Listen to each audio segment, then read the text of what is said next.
In the winter of 1959, on a slope the old people called Dead Mountain, someone inside a small canvas tent picked up a knife and cut a long slit through the wall from the inside. Tonight, we are going to walk very slowly toward that tent and toward the quiet answer that took the world 60 years to find.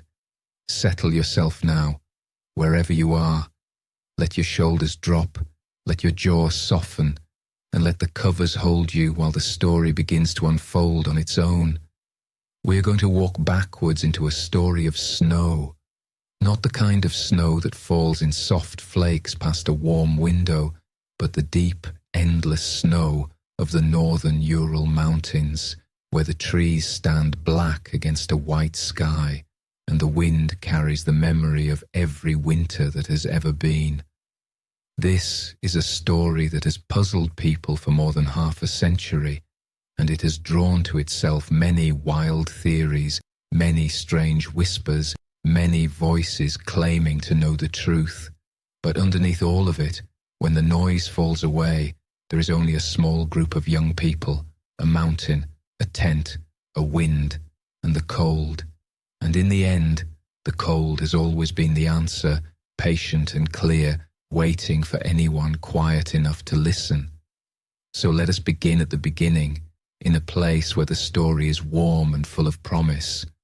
Let us begin not on the mountain, but in a city called Sverdlovsk, in the middle of the Soviet Union, in the last days of January, in the year 1959.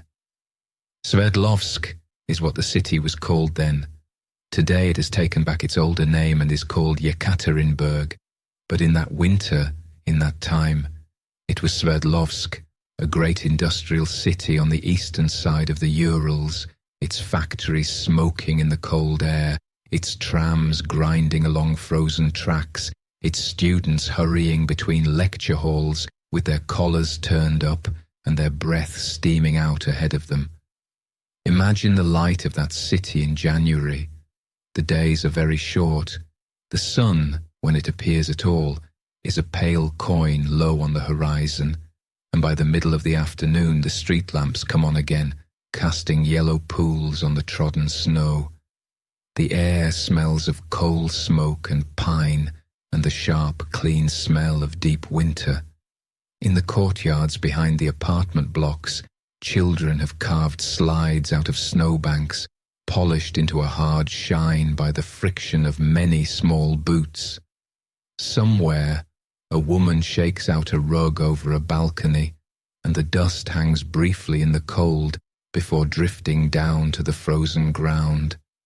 And in one of the buildings of the Ural Polytechnical Institute, a group of young people is preparing for a journey. They are students mostly, and they are engineers or engineers in training, radio engineers, construction engineers, students of hydrotechnics, of civil engineering, of all the practical arts that a young country building itself needs.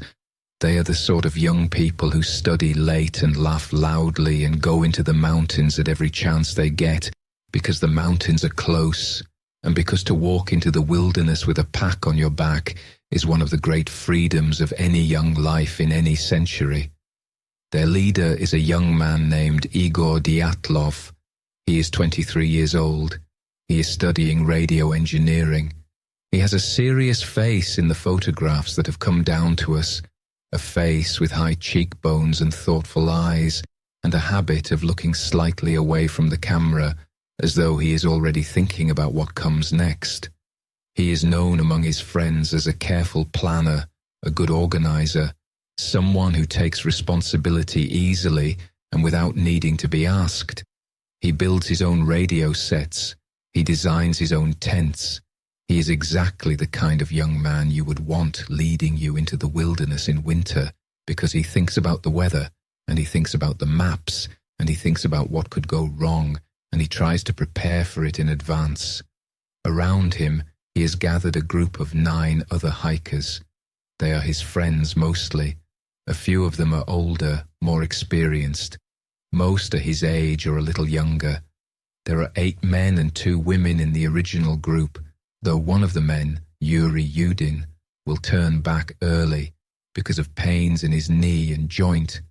That decision, made not out of fear, but out of simple bodily failure, will save his life, and he will spend the rest of his years, until his death in 2013, thinking about the friends he left behind. Let us learn their names slowly, the way you might learn the names of the guests at a wedding, so that they are not just numbers in a story, but people who lived and laughed and made plans for the summer. There is Igor Dyatlov, the leader.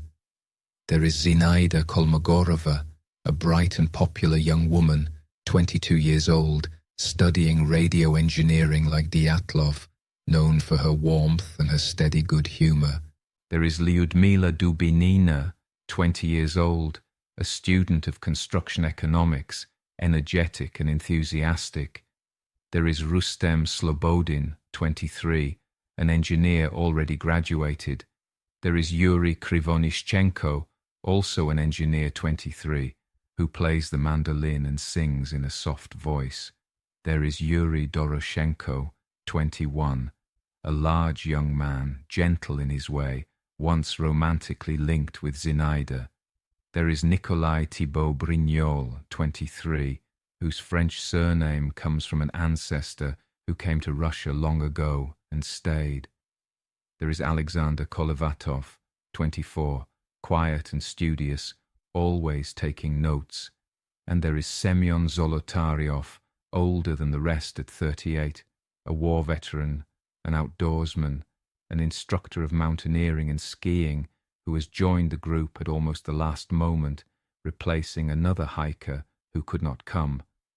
10 of them then, in the beginning, 10 young people and the older man, gathered together to make a journey. The journey they are planning is a serious one.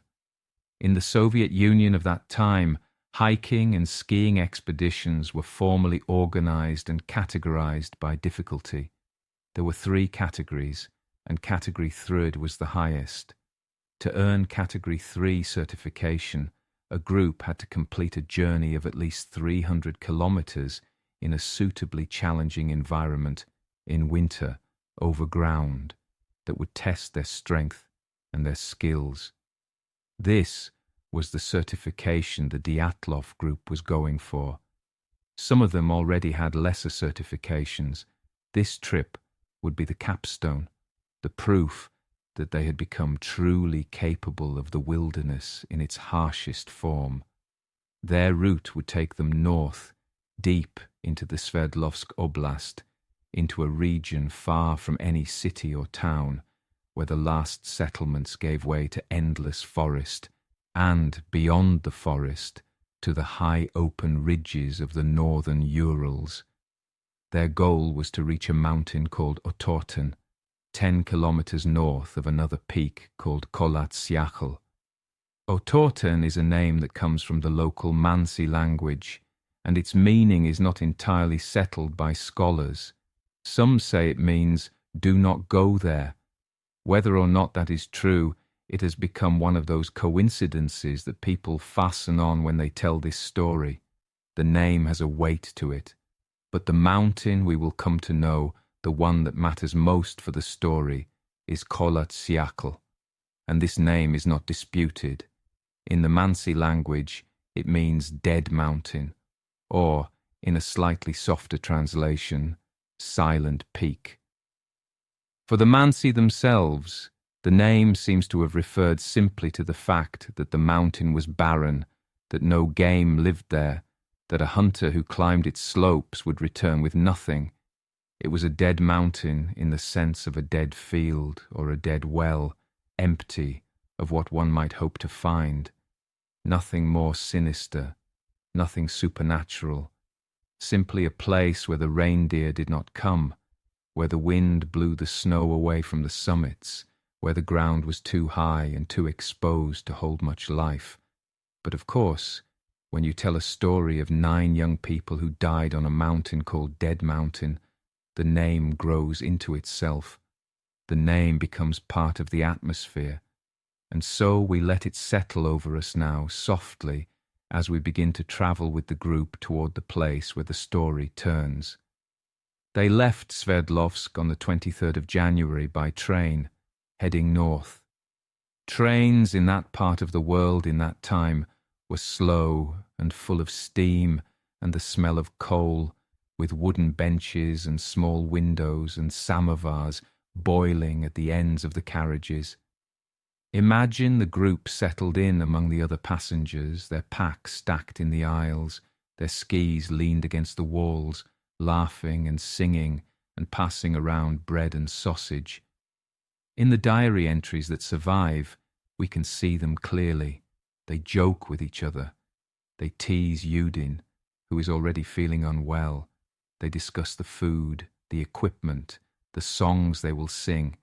They meet other travellers on the train and talk with them, as strangers do on long journeys.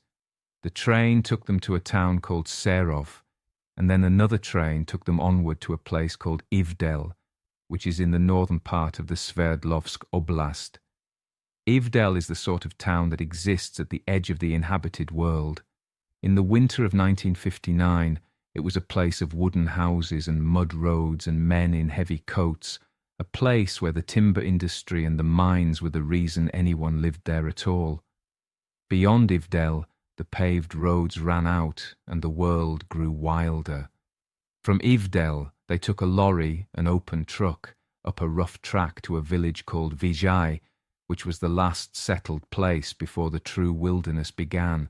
Vijay in that time was a small logging village, a scatter of houses among the trees, home to a few workers and their families, and to some of the prisoners from the nearby labour camps who worked in the forests.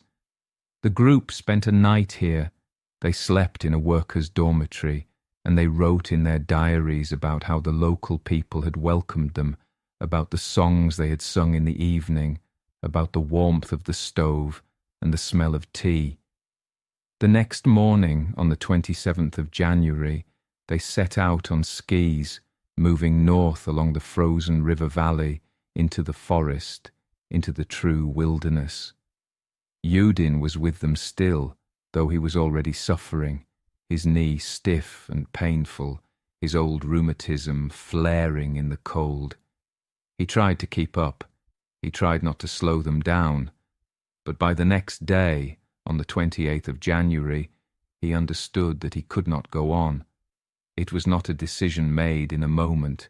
It was a decision that had been growing quietly in him for days, and on that morning, in a place called the Second Northern, an abandoned geologist's settlement where they had spent the previous night, he told the others that he would turn back. There is a photograph from that moment. It shows Yudin embracing Lyudmila Dubinina, both of them wrapped in heavy coats, both of them smiling. It is the last known photograph of Dubinina alive. Yudin turned around and made his way back toward Vijay, slowly, painfully, and eventually home to Sverdlovsk. The others waved to him and turned north, and they went on. Now let us pause for a moment and imagine what it was like to travel through that country in winter on skis. Not the light, fast, elegant skis of a modern racer, but heavy wooden touring skis, long and broad, with simple bindings that held only the toe of the boot. Behind each hiker was a wooden sledge or a rucksack piled high with everything they needed: canvas tent, sleeping bags, ropes, ice axes, cameras, food, spare clothing, small stoves, tools for cutting firewood, and pots for cooking. They moved through the forest in single file, breaking a trail through knee-deep snow, one person in front for a time, and then falling back to let another take over. The lead skier's work was the hardest. He compressed the snow, and the others followed in the trench he made. Around them, the forest of the northern Urals stretched away in silence. This was taiga, boreal forest, a land of spruce and pine and birch, of white expanses under branches heavy with snow, of frozen streams and clearings where the wind had scoured the ground bare. There were animals in that forest, though the hikers rarely saw them. Elk, wolves, sable, wolverine, hare. The tracks of the animals crossed the ski trail sometimes, and the group noted them in their diaries with pleasure as evidence of the wildness of the place. And there were people, though very few. The Mansi, the reindeer herders and hunters whose ancestors had lived in that country for many hundreds of years, long before Russian settlers had come. The Mansi belonged to a broader family of peoples, the Ob-Ugric peoples, related in their languages to the distant Hungarians of Central Europe, connected across thousands of miles by the mysterious threads of ancient linguistic kinship. They lived in small settlements, moved with their reindeer through the seasons, and they were peaceful, and they knew the land intimately. When the hikers passed through Mansi country, they were passing through a place whose true owners were the people who had walked and hunted and herded there for generations.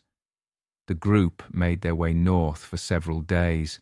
The diaries record the small events of the journey, the way the snow fell heavily on some days and cleared to blue on others, the way one member's boot came apart and had to be repaired, the way they sang around the fire in the evenings, and how one of them, Krivonischenko, played the mandolin, and how they wrote humorous entries in a communal diary, teasing each other about their habits and their snoring and their appetites.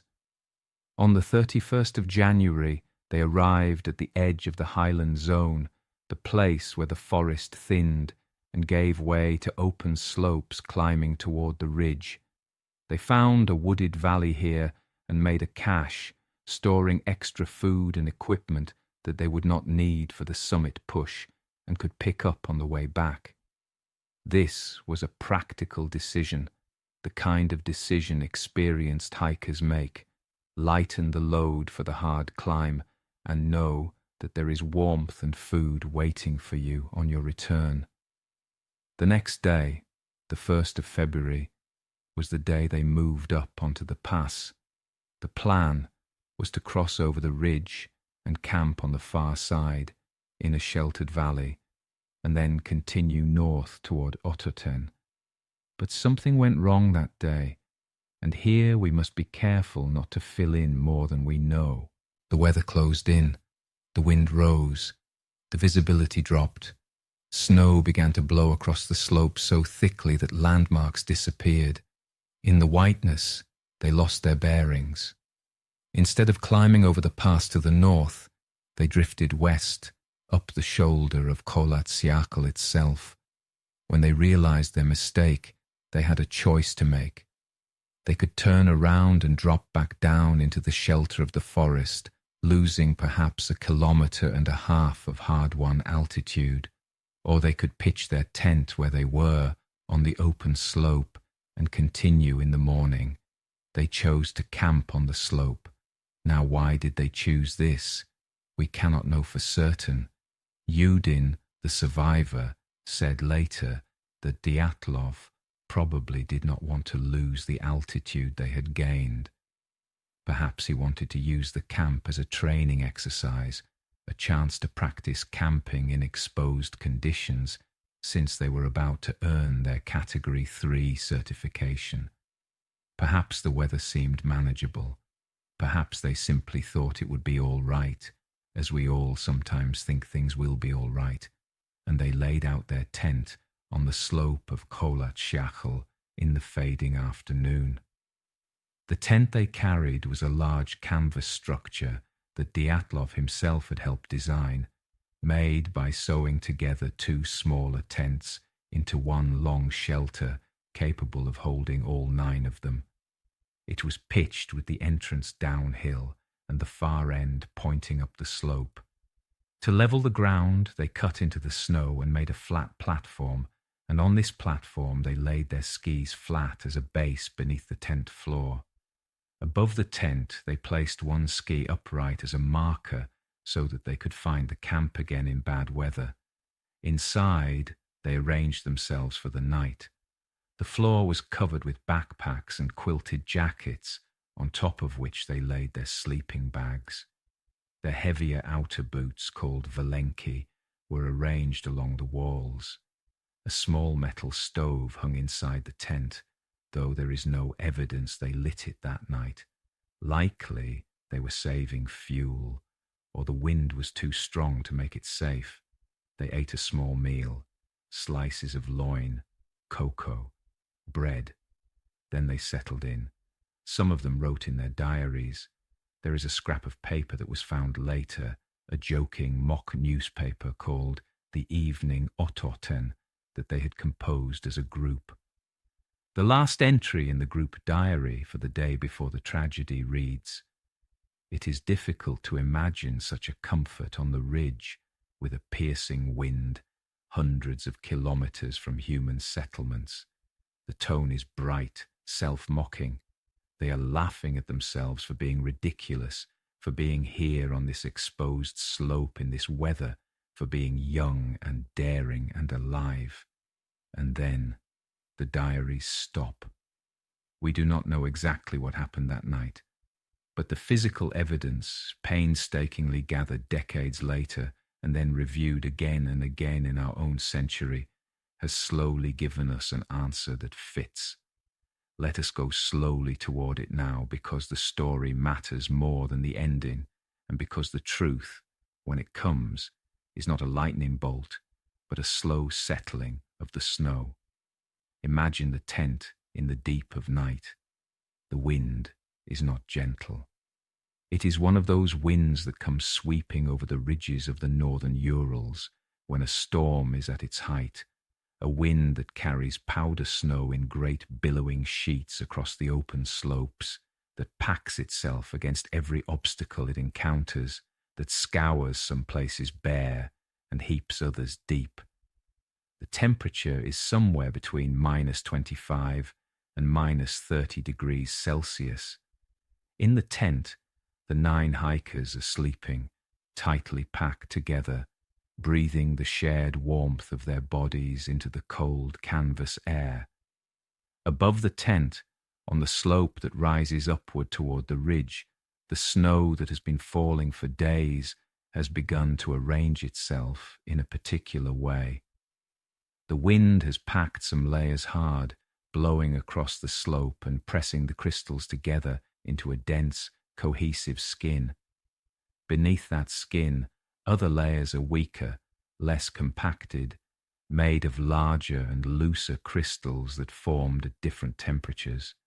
When you looked at that slope with your eyes, you would have seen only a smooth blanket of white, but within that blanket, layers were stacked upon layers, some strong, some weak, and the strong layers were bearing weights that they might not always bear.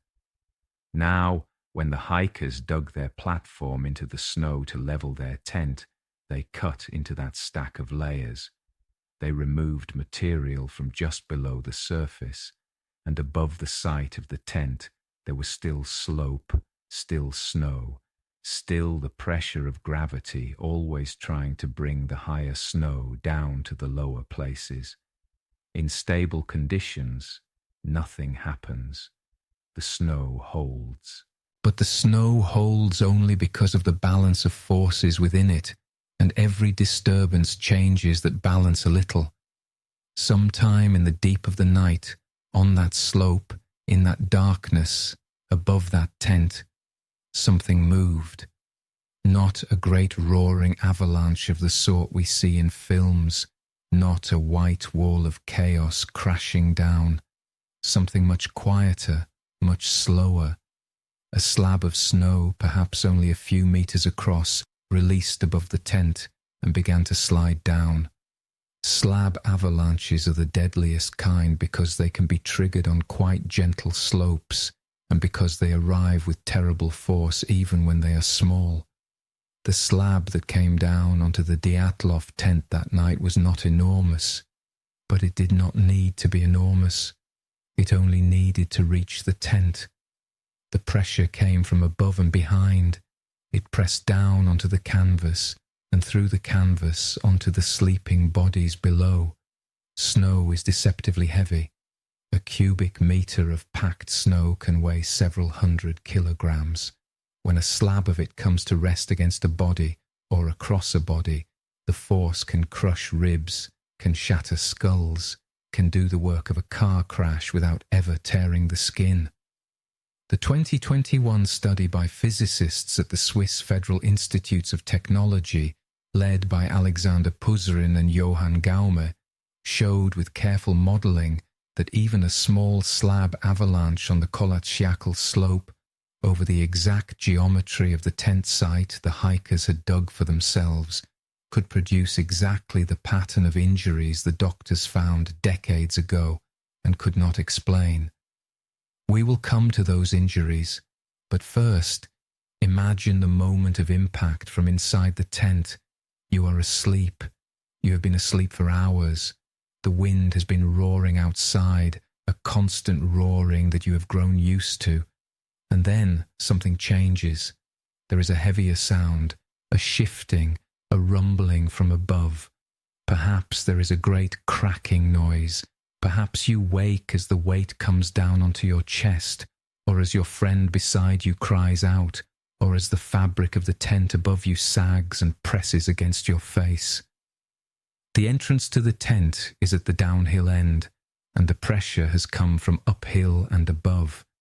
The entrance is now blocked, or the way to it is blocked, by the collapsed portion of the tent and the snow pressing against it. There is chaos in the darkness. Some of the group are hurt, some are only frightened. Someone reaches for a knife and cuts through the wall of the tent from the inside to make a way out.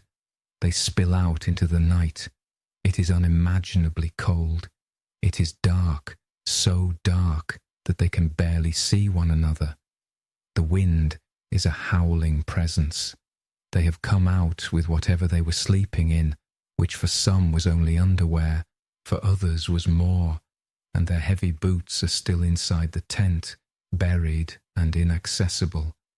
Some of them have injuries, the worst of them so severe that they can barely stand, that they must be carried. They make a choice now, and this is where the true tragedy of the story lies, because the choice they make is the right one.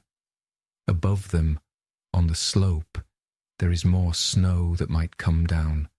To stay by the tent, to try to dig it out, to try to recover their gear, would be to risk being buried by another slide.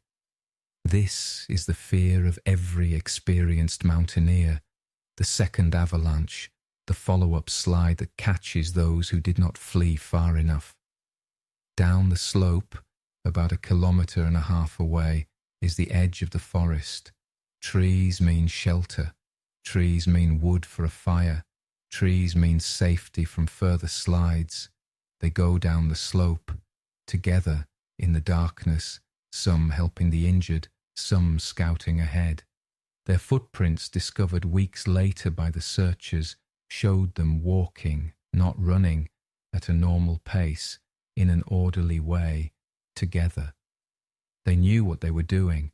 They were making a controlled evacuation of a dangerous position to a safer one. It was, as the investigators would later say, textbook. Everything they did after the slide was correct. Everything they did was what experienced hikers are trained to do. Their error had been in choosing the campsite in the first place. After that error, they made no more mistakes. They made only the best choices available in impossible conditions. But their best was not enough, because the cold, patient and old, was waiting for them. Let us stay with them for a little while as they descend the slope. The wind is at their backs, in a way. It is pushing them down, though it is also stealing every particle of warmth from their inadequately clothed bodies. Below them, they can perhaps see, or perhaps only sense, the dark line of the forest. It is a long way. It is a long, long way in the darkness, in the cold, without proper clothing, without proper footwear. Some of them are wearing only socks. Some of them are barefoot. Their feet are already beginning to freeze. The snow underfoot is soft in some places, crusted in others, and every step is a small betrayal of the body's need for warmth. They reach the trees. There is a large cedar, an ancient Siberian pine, standing at the edge of the forest. They gather beneath it. They begin to make a fire, gathering broken branches from the ground and breaking others from the tree itself. Two of them, Krivonischenko and Doroshenko, climb up into the branches, high, some 5 meters up, breaking off wood, perhaps also looking back up the slope, trying to see the tent, trying to see if any of the others have come out, trying to see if they can make out the marker ski. Their hands are already numb. When you climb a tree in that cold, in that condition, your skin tears easily, and there is not much bleeding because your blood has retreated deep into your core.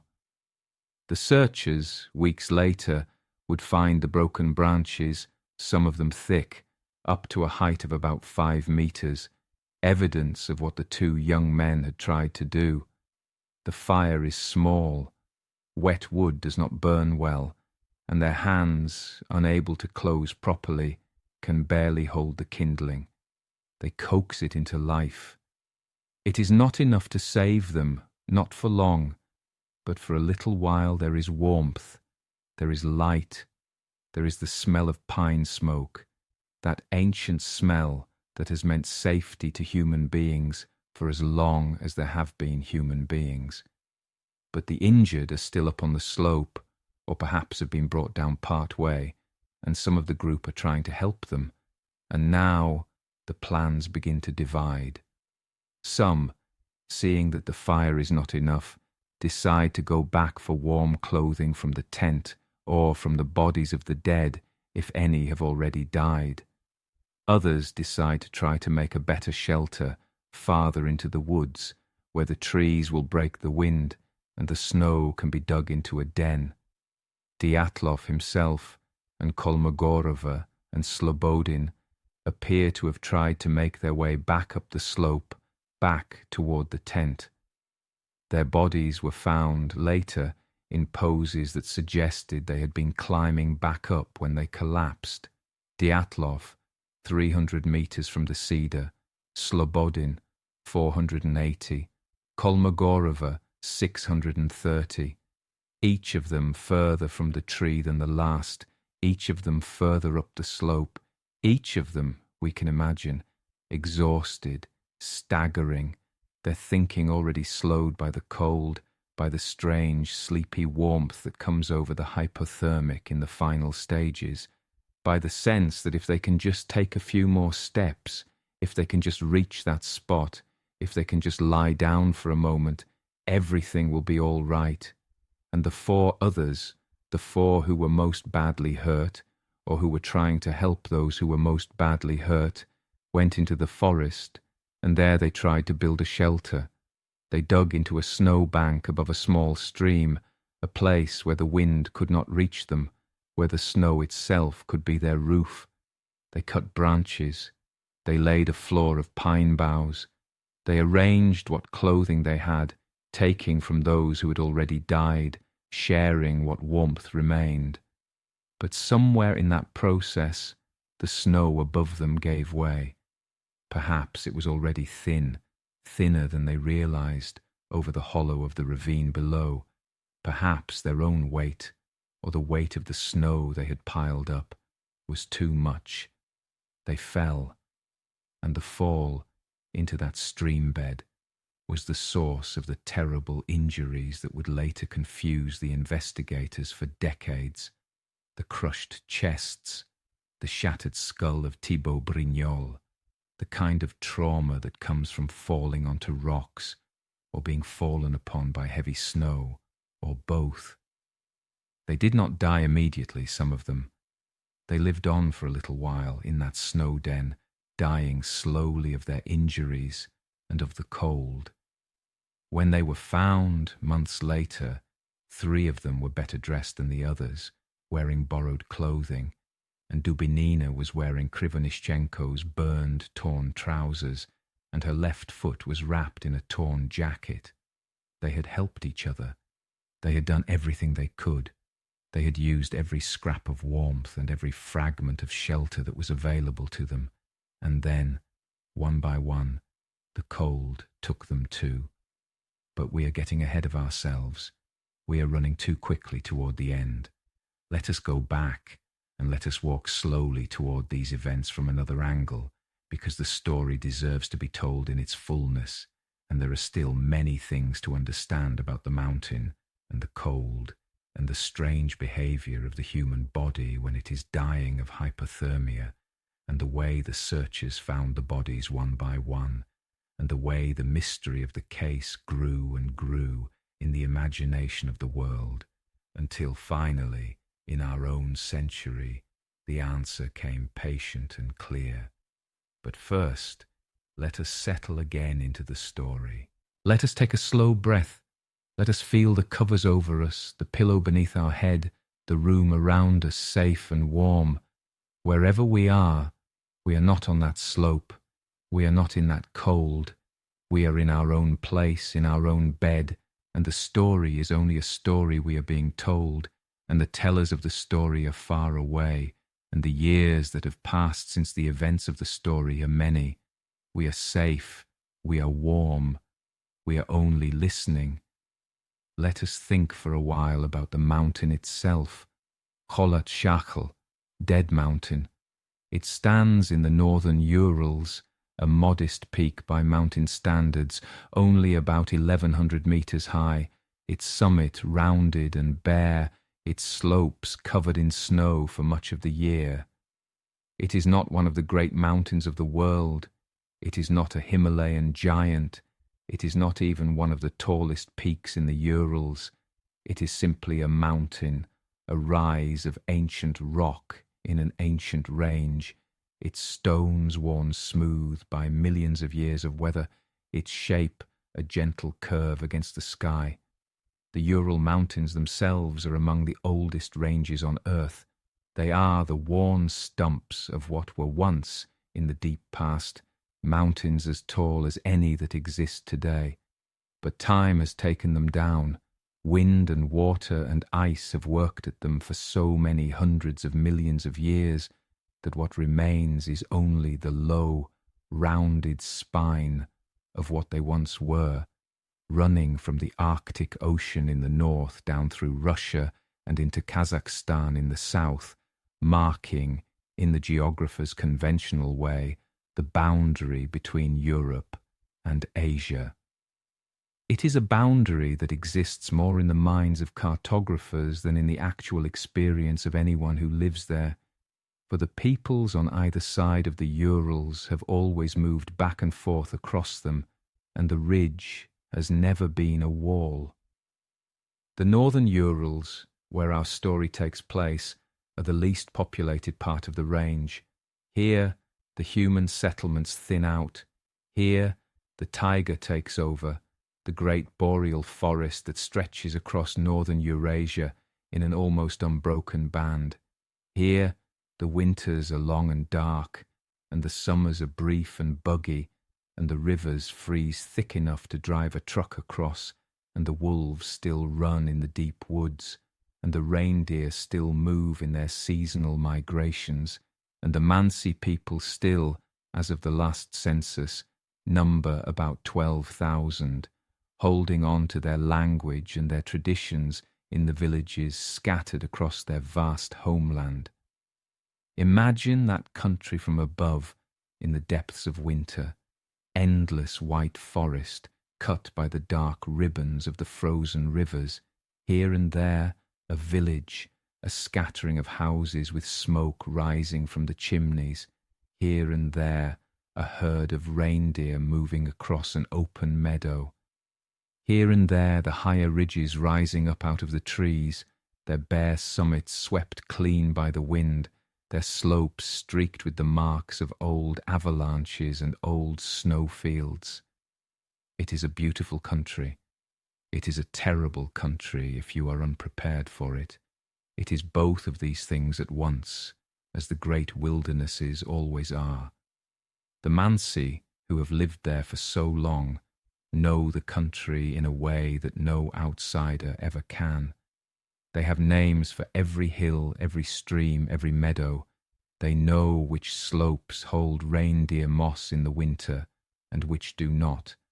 They know where the fish rise in the spring and where the migratory birds nest in the summer. They know the weather, they know the wind, they know the safe crossings and the dangerous ones. When the Russian searchers first began to investigate the disappearance of the Dyatlov group, they naturally turned to the Mansi for help, and the Mansi helped. They also became, briefly, suspects. Some of the early investigators, casting about for a human hand behind the tragedy, wondered whether the Mansi had attacked the group, killed them for trespassing on sacred ground.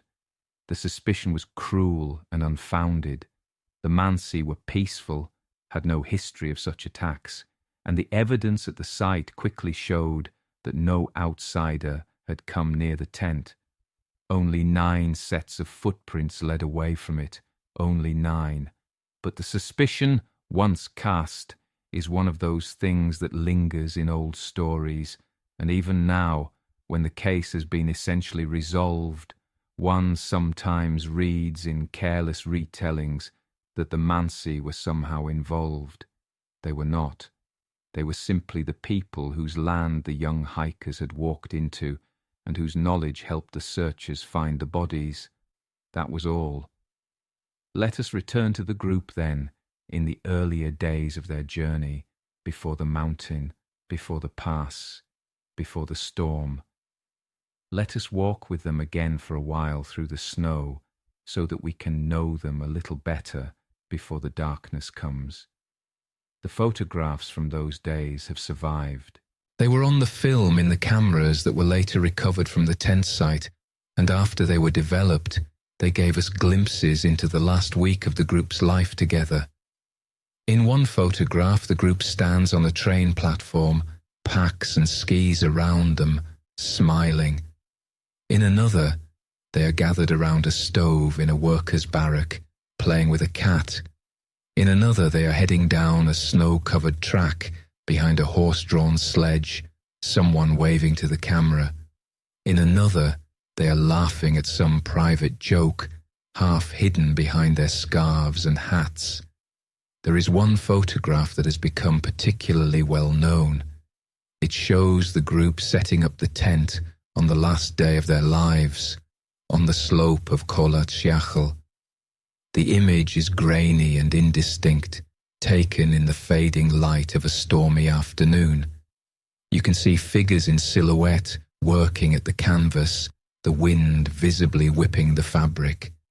It is the last photograph any of them ever took. There may be 1 or 2 others that were exposed after this one, but they show only ambiguous shapes, snow blowing across the frame, and their interpretation is disputed even now. Some people have looked at those later frames and seen strange lights, or figures, or evidence of what they believe was some paranormal intrusion. But the simpler explanation is almost certainly the true one. The photographs are simply the last exposures of a camera that was later buried under snow, distorted by the weather and by time, ambiguous because ambiguity is what happens to any old photograph left long enough in bad conditions. The group's diaries also survived, both a group diary, kept in rotation, and several personal diaries. From these, we can piece together their days. We can read about their meals, their arguments, their songs, their conversations with the locals. We can read about the small illnesses that plagued them, the sore muscles, the frost-nipped fingers. We can read about the weather. We can read about the reindeer tracks they saw in the snow one morning and the disused Mansi hunting hut they came across another day. We can read about the fire they made one evening at a place called the Second Northern, and the singing that went on late into the night, and the way one of them wrote in the group diary about how happy they all were, how good the friendship was, how the wilderness restored them. This is important to remember. They were happy. Right up until the final night, everything we can see of them shows them happy. They were not fools rushing into danger. They were not people who wanted anything but a good, hard, satisfying journey into the mountains and back. They were experienced. They were competent. They were prepared. What befell them was not the result of any moral failing, any recklessness, any hidden conflict. It was simply the meeting of a group of well-prepared young people with a natural force that was, in that particular time and that particular place, stronger than their preparation. It was the meeting of human plans with the weather of a mountain. Let us settle again, breathing slowly, and let us think for a while about the search for them, because after the last diary entry, after the last photograph, after the tent was pitched and the group settled down for the night, the story shifts. The next part of the story belongs to those who came looking for them. Dyatlov had told his sports club that he would send a telegram from Vizhai as soon as the group returned there, and he had estimated that they would return by around the 12th of February. But he had also told Yudin, before Yudin turned back, that he thought the trip might take longer than expected, and that a delay of a few days should not be cause for concern. Such delays were common on expeditions of this kind. Weather, difficult terrain, small injuries, all could push a return date back by several days. So, when the 12th of February passed with no telegram, no one was particularly worried. When the 13th passed, still no one was particularly worried. When the 14th passed, and the 15th, and the 16th, some of the group's families began to grow uneasy, but the sports club still counselled patience. Delays were common. There was no need to raise the alarm yet. But by the 20th of February, more than a week overdue, it became clear that something was wrong. The families demanded action. The Institute began to organize a rescue. The first search parties were made up of volunteer students and teachers from the Ural Polytechnical Institute, people who knew the missing hikers personally, who had trained with them, who had been on other expeditions with them. They set out into the wilderness quickly, following the group's planned route, hoping perhaps that they would find the missing party sheltering somewhere, delayed but alive. Soon, the search was expanded. The army was called in, and the militia, the Soviet police. Helicopters and planes were assigned to fly over the region.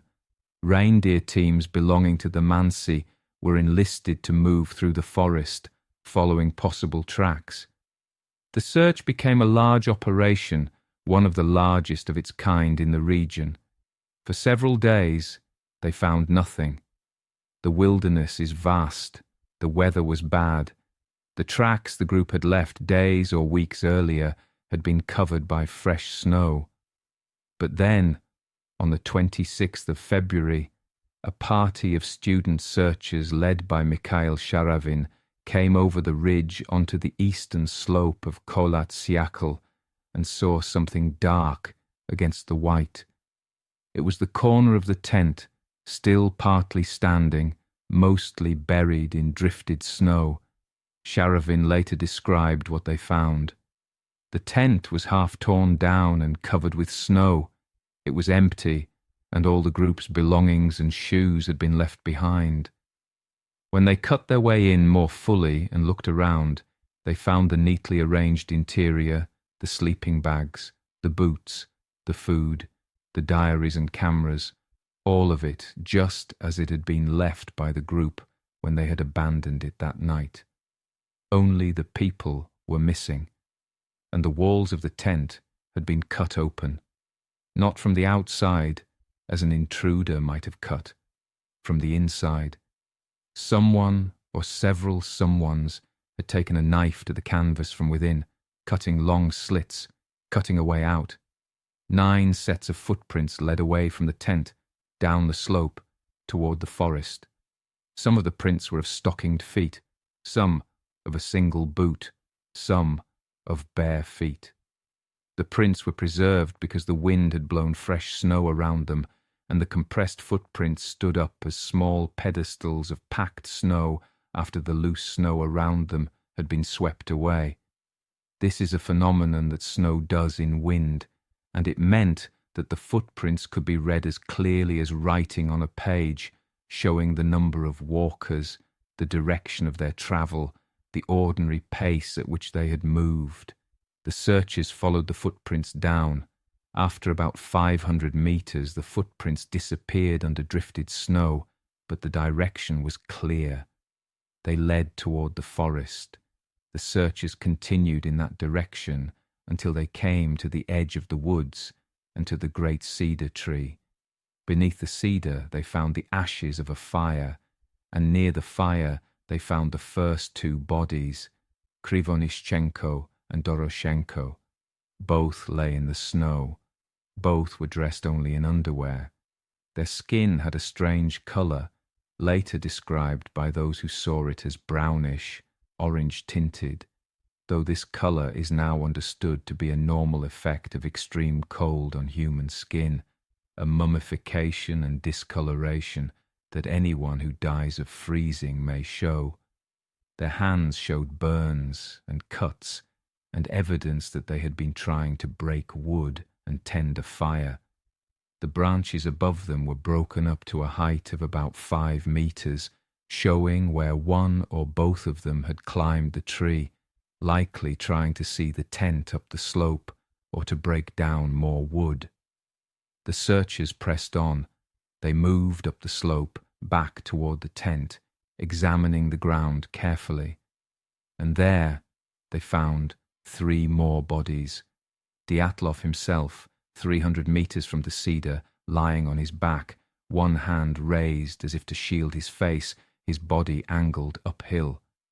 Kolmogorova, 630 meters from the cedar, further up still, lying with her arms and legs positioned as if she had been crawling. Slobodin in between them, 480 meters from the cedar, face down in the snow. All 3 were partially dressed, better clothed than the 2 beneath the tree, but still without proper boots, still without adequate protection. All 3 had died of hypothermia. Slobodin had a small crack in his skull, but it was not a fatal wound. He had died from the cold, like the others. 5 bodies, then, in those first days. 5 out of 9. Where were the others? The searchers looked. They looked hard. They searched the surrounding slopes, the nearby valleys, the forest for hundreds of meters in every direction. They probed the snow with long poles. They dug. They dug in the places that seemed most likely, and then they dug in the places that seemed less likely, and then they dug in places they had already dug. But the winter snows were deep, and the last 4 members of the group were nowhere to be found. The search continued into March and then into April. The 5 recovered bodies were flown back to Sverdlovsk, where autopsies were performed and funerals were held. The families mourned. The city talked. Newspaper accounts were sparse and heavily controlled because in the Soviet Union of that time, information was managed carefully, and a strange tragedy involving young students in a remote area was not something the authorities wished to broadcast. The case was investigated formally by a criminal investigator from the local prosecutor's office, a man named Lev Ivanov, who would later, decades later, in the more open times of the late 1980s, speak publicly about his frustrations with the case.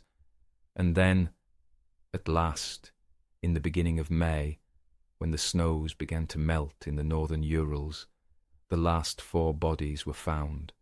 They lay in a ravine, in a stream bed, about 75 meters into the forest from the great cedar. They were buried under about 4 meters of snow. Above them, at the surface, the searchers found a small platform of cut branches laid down carefully to form a floor. This was the snow den the four had built, or had begun to build, before the snow gave way beneath them. The 4 bodies were Dubinina, Zolotaryov, Thibaut Brignol, and Kolevatov. They were more warmly dressed than the others, wearing borrowed clothing taken from those who had died first, sharing what remained of the group's outerwear. Dubinina was wearing Krivonischenko's trousers, torn and burned at the leg, evidence that they had been cut from his body after his death. She had wrapped her left foot in a torn jacket. Zolotaryov had a camera slung around his neck, though the film in it, if any had been exposed that night, has never revealed anything conclusive. All of them showed the effects of long exposure to running water, for the ravine held a small stream that flowed even in winter under the snow, and the bodies had been lying in or near the water for months. And here the investigators found things they could not explain, or thought they could not explain. Dubinina had severe fractures of the ribs. Zolotaryov had similar fractures. Thibaut Brignol had massive skull damage, a fracture that would have been immediately fatal. And the forensic examiner, Boris Vozrojdeny, described the force required to cause these injuries as being comparable to that of a car crash. He noted also that there were no external wounds associated with these fractures, no cuts, no bruises, as if the bodies had been subjected to enormous pressure but without any impact from a hard object. The soft tissue of some of the bodies was damaged. Dubinina was missing her tongue, her eyes, part of her lips, part of her facial tissue, and a fragment of skull bone. Zolotaryov was missing his eyes. Kolevatov's eyebrows were gone. These were the details that would fascinate and horrify people for decades. These were the details that would fuel 1,000 strange theories. But the forensic examiner Vozrojdeny knew what he was seeing, even in 1959, and he said so plainly. The soft tissue damage was post-mortem. It was the result of the bodies lying for months in a running stream, with all the natural processes of decomposition and predation and current action working on them. Water, over time, will remove soft tissue. Small aquatic creatures will feed on it. The stream will carry particles away, will wear at exposed areas. This is not sinister. This is nature. And the parts most likely to be affected first are the eyes, the tongue, the lips, the eyebrows, all of them soft and delicate and readily consumed or eroded. Vozrojdeny said this at the time, but the story, once it began to travel through the world, tended to leave his explanations behind. It was more striking to say that a body was missing its tongue than to explain patiently that a stream, over the course of 2 months, will do exactly that to a body lying in it. And the fractures, the crushed ribs, the shattered skull, these the investigators struggled with in 1959. They did not have the modern computer models that would eventually explain what had happened. They could only observe the damage and struggle to imagine what force could have caused it. Vozrojdeny said the force must have been enormous, like a car crash. He said no human being could have done it because there was no soft tissue damage to accompany the fractures. So, it was not a beating. It was not a fall from an ordinary height. It was something else, something the investigators did not understand. But we understand it now, or at least we understand it to the point where a reasonable person can be satisfied. The 4 hikers, sheltering in their snow den above the ravine, had the snow give way beneath them, or a wall of snow fall onto them, or both. They fell some distance, perhaps only a few meters, onto the frozen ground of the stream bed, and the snow, packed heavily, came down onto them and around them. The force of packed snow arriving in mass can crush a chest without breaking the skin. It can shatter a skull without cutting the scalp. This is the strange, quiet violence of the snow. It is not like a knife. It is not like a stone. It is like a slow-moving, terribly heavy hand pressing down. And so, by the time the searchers found them in May, the four had been dead for months, and their bodies had been lying in the flowing stream, and the stream had done its slow work, and the snow that had killed them had melted and revealed them, and the story stood. 9 hikers, dead on a mountainside, some of hypothermia, some of injuries that no one at the time could quite explain. The investigation was closed.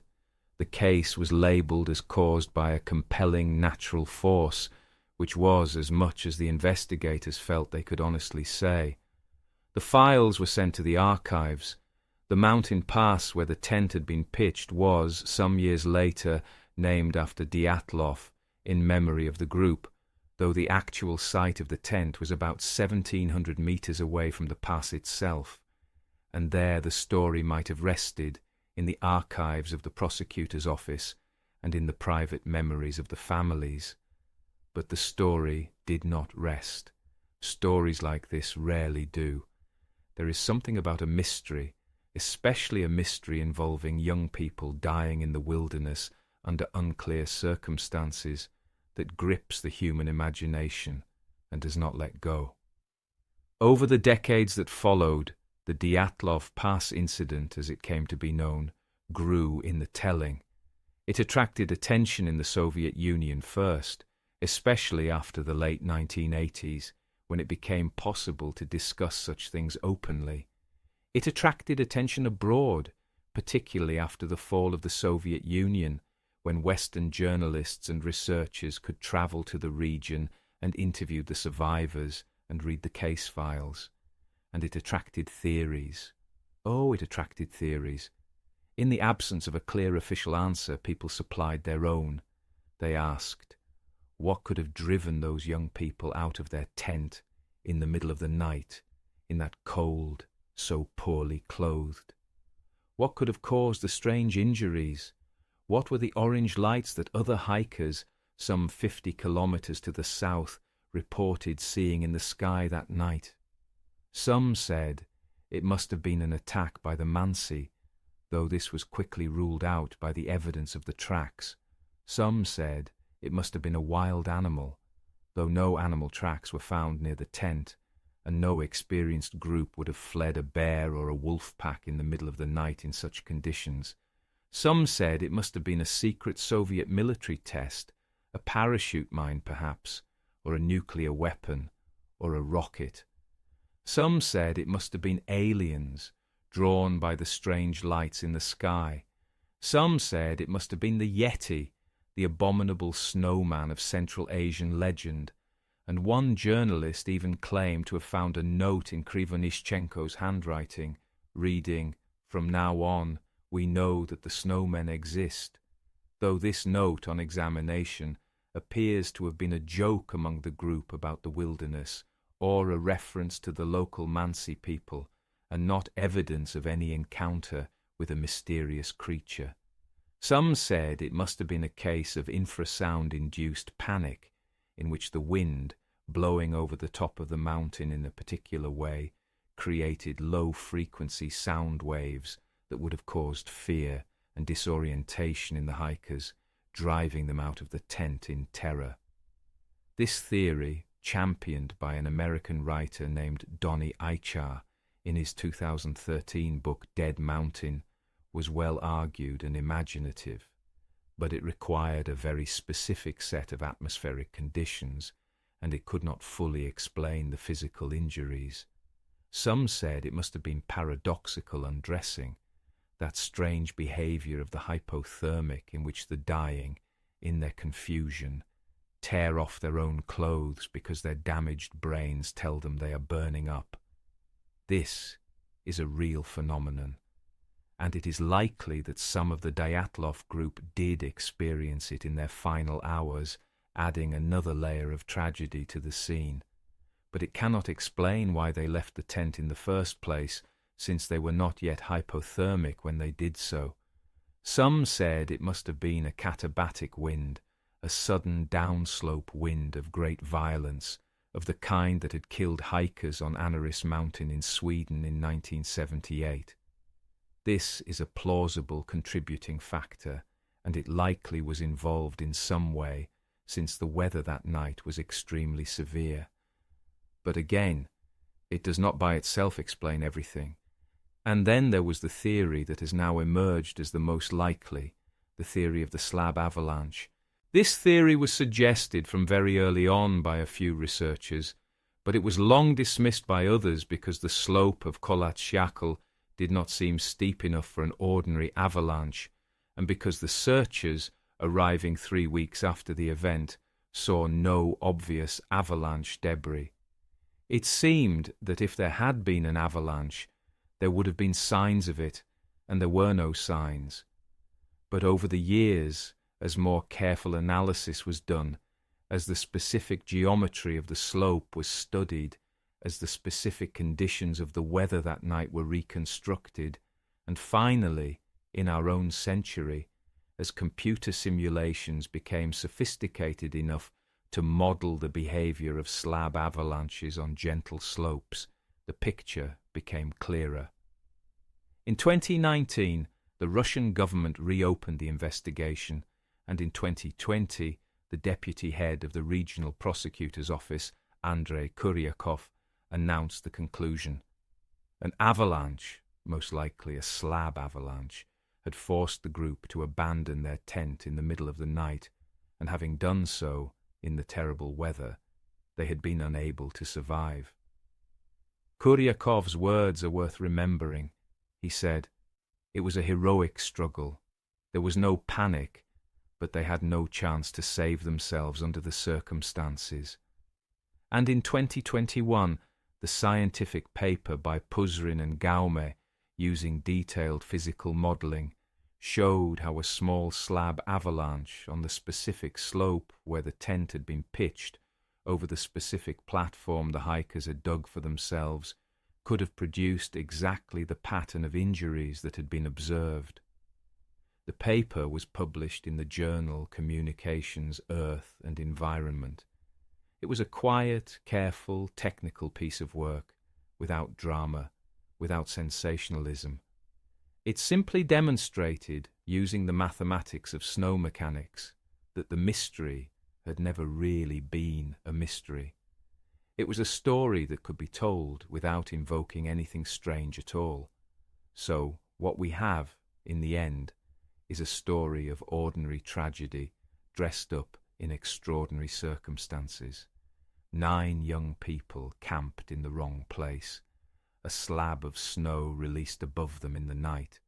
They cut their way out of the tent, made a controlled retreat to safer ground, but were then trapped in the darkness and the cold, with inadequate clothing, unable to return to their gear, and one by one they died. Some of hypothermia, some of injuries sustained in a secondary collapse in the snow den they had built as a shelter. The strange, soft tissue damage was the work of running water and time. The strange lights in the sky were probably rocket launches from a Soviet military facility to the south, unrelated to the Dyatlov group. The strange conclusions of the initial investigation reflected the limitations of forensic knowledge and computer modelling in 1959, not the presence of anything mysterious at all.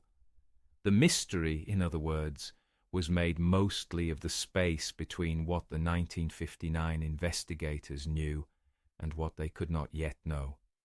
Fill that space with the work of later scientists and better instruments, and the mystery quietly resolves itself. The story becomes what it always was, a sad, ordinary story of a mountain and a wind and a night and a group of young people who did their best and were not saved. But we are not done with the story yet, because a story like this is not only its ending.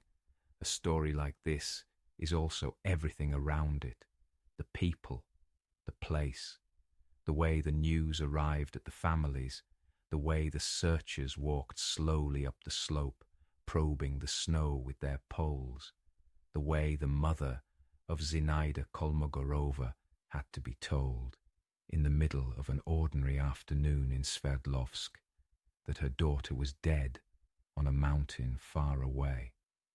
The way Yuri Yudin, the survivor, went on with his life for another 54 years and thought about his friends every day of that life, and was buried in 2013 not far from the mountain where they had died. Let us dwell for a while on Yudin. He is one of the quiet centers of this story. He is the one who went back. He is the one who did not die. He had gone with the group as far as the abandoned geologist settlement, the second northern, and then he had turned back. His knee and joint pain had been growing worse all through the earlier days of the trip. His friends had understood. There had been no shame in it. He had embraced them, said goodbye, and made his way slowly back toward Vijay and eventually home. And in the days and weeks that followed, when the group was overdue, when the searches began, when the news came in of the tent and the bodies, Yudin lived through it all with the peculiar sensation of one who has been chosen without choosing anything to survive. He was involved in the process of identifying the recovered equipment. Someone had to. The searchers brought back the clothing and the boots and the personal items, and Yudin sat and looked through them and said, "This belongs to Igor. This belongs to Rustem. This belongs to Lyuda." Every object was a small blow. Every object was a friend he had lost. In the years that followed, Yudin became one of the great custodians of the memory of the group. He kept in touch with the families. He talked to the researchers who came asking questions. He returned, sometimes, to the site of the tent, walking slowly across that slope with his cane, looking at the place where his friends had died. He never claimed to know exactly what had happened that night. He was thoughtful and careful about it. He tended, in the interviews he gave, to lean towards some kind of military test as the cause, though he was aware that the evidence for this was thin. What he wanted, above all, was for the case to be reopened, for a proper investigation to be conducted, for the families to have a real answer. In 2013, he died. He did not live to see the 2020 conclusion of the reopened investigation, nor the 2021 scientific paper. He never had his answer, or rather, he had the answer he had always had, which was the answer of a man who had lost his friends and had lived with that loss for the rest of his life. His story is one of the quietest and most human of all the stories that surround the Dyatlov Pass incident. He is a reminder that the group was made up of real people, with real families, with real friends, and that the death of 9 young people, however much it becomes a subject of speculation and theorizing over the years, remains fundamentally a private grief for those who loved them. Let us breathe slowly again. Let us settle further into the soft place where we are. The story is going to grow slower now. The urgent parts are behind us. The moments of highest drama, the cutting of the tent, the descent through the darkness, the finding of the bodies, all these are past. What remains is the slow settling of understanding, the slow accumulation of what we know and how we came to know it, and the slow return of the mountain to its quiet self. Let us think for a while in this softer register about the cold, because the cold is really the true agent of this story. And understanding the cold is understanding what happened to these young people once they had left their tent. Cold is a strange thing. We tend to think of it as an absence of heat, and in a sense that is what it is, but it does not feel like an absence when you are in it. It feels like a presence. It feels like a pressure. It feels like something alive, seeking you out, working at the edges of your clothing, finding its way through every gap and every weakness. Anyone who has stood outside in deep cold for very long knows this feeling. The way the fingers first ache, then burn, then grow numb. The way the cheeks stiffen, the way the breath becomes visible and the frost forms on your eyelashes and the inside of your nostrils. The way the small muscles of the face grow harder to move so that speech becomes slurred and expressions become fixed. At temperatures around freezing, in still air, a person in ordinary winter clothing can be comfortable for a long time. At temperatures of -20, -30 degrees Celsius, in a stiff wind, without proper clothing, the situation becomes dangerous within minutes. The wind is important. Wind removes the thin layer of warmed air that the body naturally maintains around itself, replacing it constantly with fresh cold air. This dramatically increases the rate of heat loss. It is the reason we speak of wind chill. On a still day, -20 degrees is very cold. On a windy day, the same temperature can be lethal. For the Dyatlov group, the conditions that night were about as bad as they can be. Temperatures around -25 to -30 degrees Celsius, some accounts say even colder, -40 degrees at times. Wind speeds that the 2015-2019 review of the case suggested may have reached hurricane force 20 to 30 meters per second. Snow blowing across the slope in dense clouds. Visibility very limited. Darkness, of course, the deep darkness of a moonless night in a place with no artificial light. And the hikers, coming out of a warm tent into that, wearing only what they had been sleeping in, most of them without their heavy boots, some without shoes at all. Once out in that cold, the body begins to lose heat immediately. The core temperature, normally about 37 degrees Celsius, starts to fall. The body responds. It shivers. Shivering is the body's attempt to generate heat through rapid muscle contractions. It can quintuple the metabolic rate for a while. It is uncomfortable but effective, and if you have enough fuel and enough time, you can shiver your way through a great deal of cold. The body also constricts the blood vessels in the skin, especially in the extremities. This is why fingers and toes get cold first. The body is deliberately reducing the flow of warm blood to the surface, to the parts that are furthest from the core, in order to preserve the temperature of the vital organs. The result is that the extremities become numb and pale, and eventually can freeze, causing frostbite. But the core is protected, at least for a while. As the core temperature falls, symptoms begin to appear. At a core temperature around 35 degrees Celsius, we begin to speak of mild hypothermia. There is intense shivering. Judgment begins to become impaired. Fine motor skills, the ability to manipulate objects, begin to decline. The heart rate speeds up. The breathing quickens. At a core temperature around 32 to 35 degrees, we speak of moderate hypothermia. Now the picture changes in a subtle and dangerous way. The shivering may actually decrease or stop. This is a bad sign, though it can feel like an improvement to the person experiencing it. The muscles are running out of glucose. The nervous system is beginning to fail. Confusion becomes marked. Speech slurs. Coordination fails. The person may become sleepy, may want to lie down, may forget where they are or where they were going.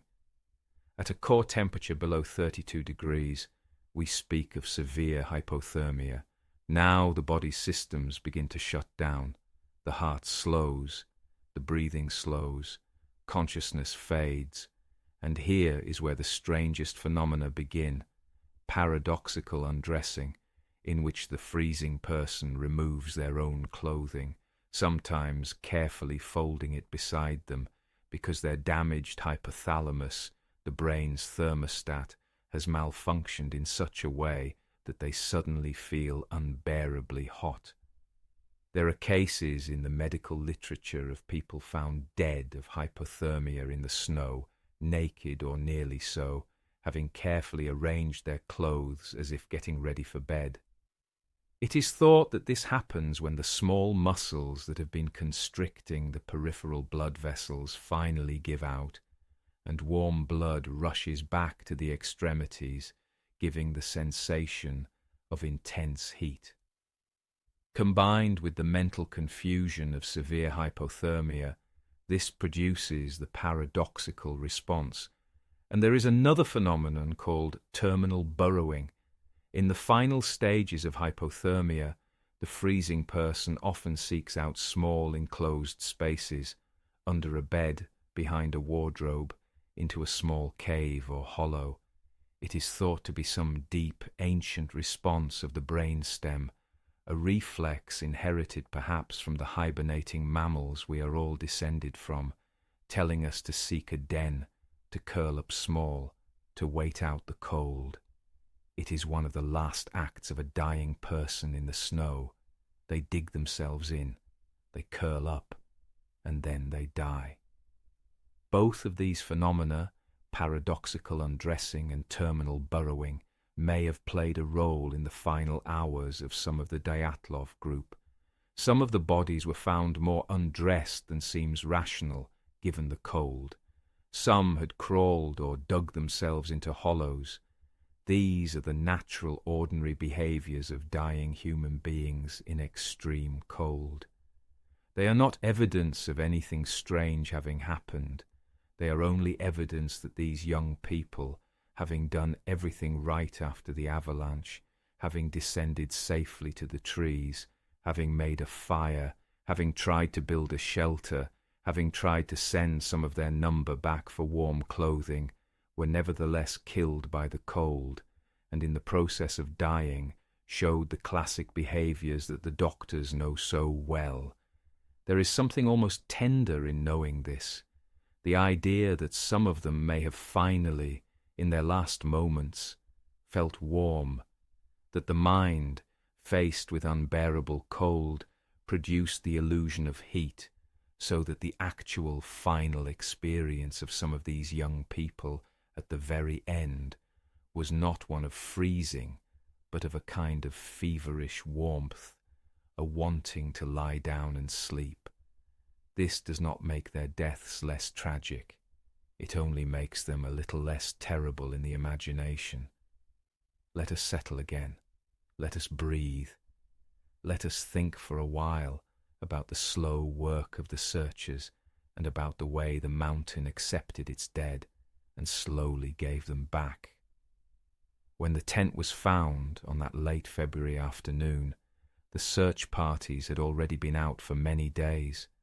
They had been searching in the wrong places for some of that time, following false leads, wondering whether the group had perhaps taken a different route than the one they had planned. The finding of the tent was, in one sense, a great relief. It ended the uncertainty about where the group had been, but it also began the terrible next phase, the phase of finding the bodies, one by one, over the weeks and months that followed. The searchers were, many of them, students and teachers who had known the missing hikers. They were young themselves. They were experienced in the wilderness, but not in this kind of grim work.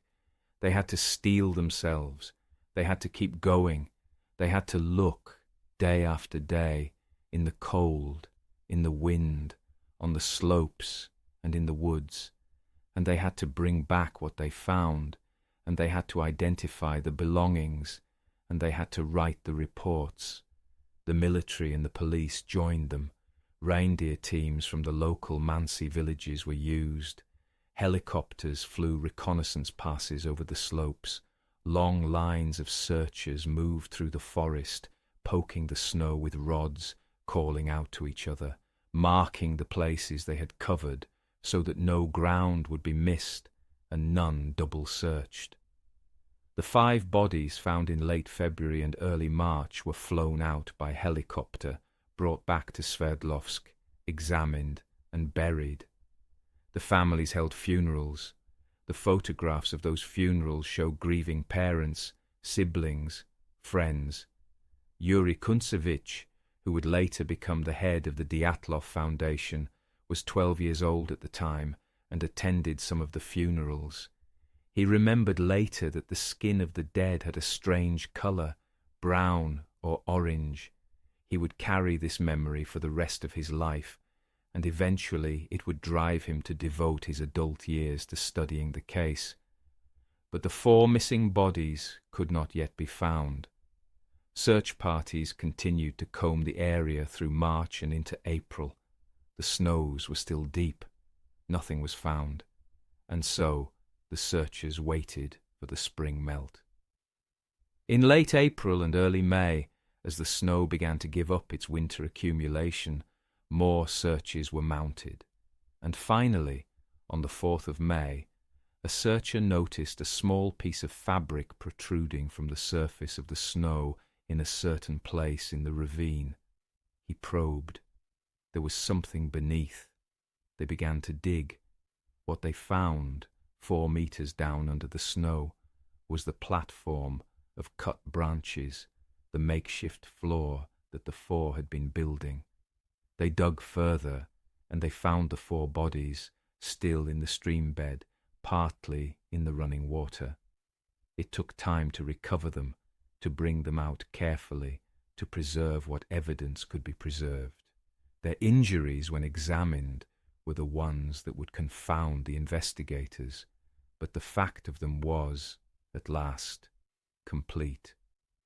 All 9 of the missing group had now been found. All 9 of them were dead. The search was over. Autopsies were performed on these last 4 bodies as well, and the reports were added to the case file. Vozrojdeny, the same forensic examiner who had worked on the first 5, wrote up his findings. He was, by all accounts, a careful and thoughtful man. He noted the fractures. He noted the soft tissue loss. He noted the effects of prolonged immersion in flowing water. He did his best to describe what he had seen and to place it in the medical context of what he understood. And here we should note something important. Vozrojdeny did not think there was anything paranormal or unexplainable about what he had found. He described the injuries in the language of forensic medicine. He said the force must have been very great. He said the soft tissue loss was post-mortem, caused by the water and the natural processes of decomposition. He did his job.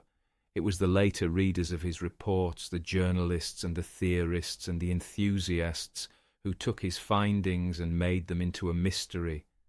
Vozrojdeny himself was doing straightforward medical work.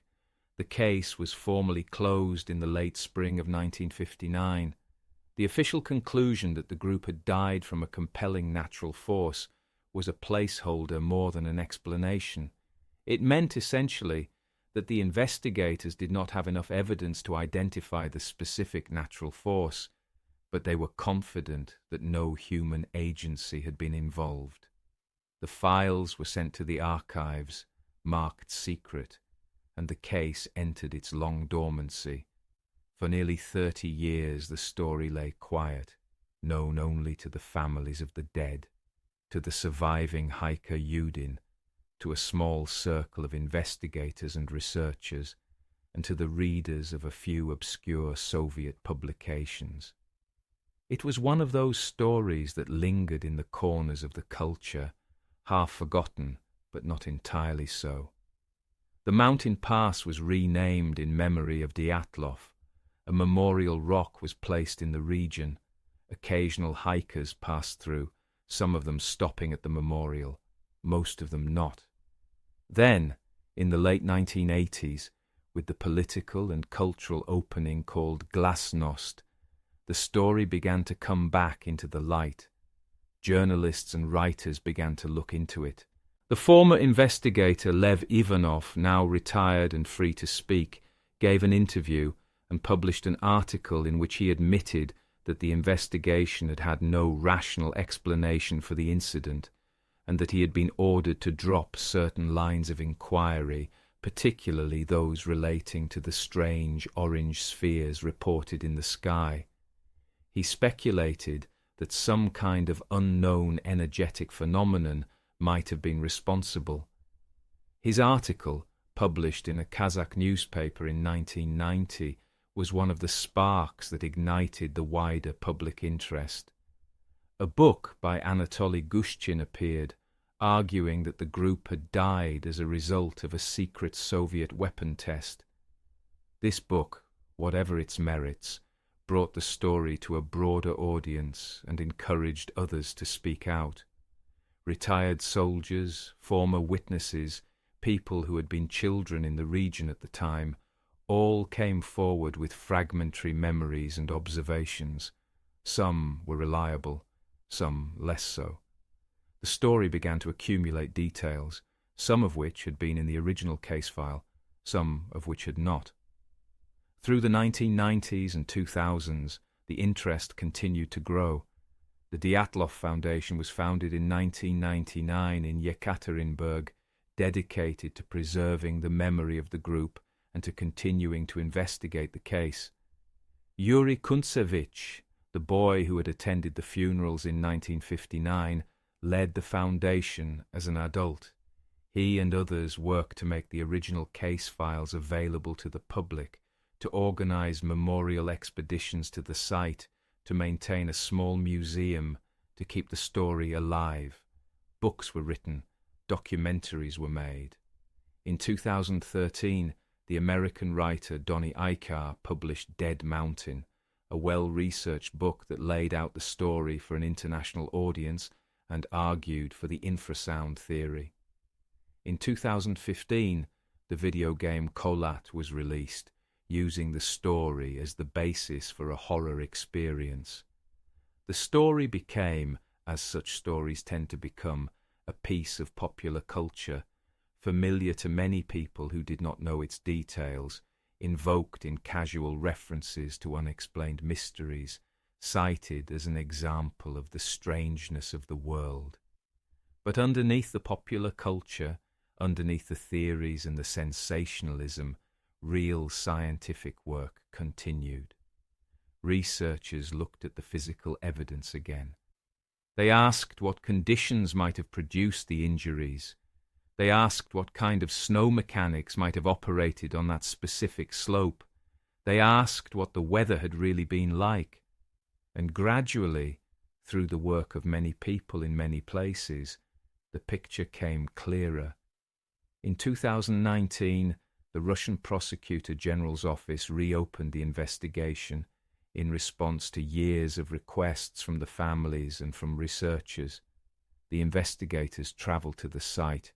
They interviewed the surviving witnesses. They looked at the original case files with fresh eyes, and they consulted with modern experts on snow and avalanches. Their conclusion, announced in 2020, was that a slab avalanche was the most likely cause, and that the hikers, forced to abandon their tent in the middle of the night in terrible weather, had made all the correct decisions, but had been unable to survive the conditions. And then, in 2021, the paper by Puzrin and Gaume provided the physical model that made the slab avalanche explanation not just plausible, but well supported.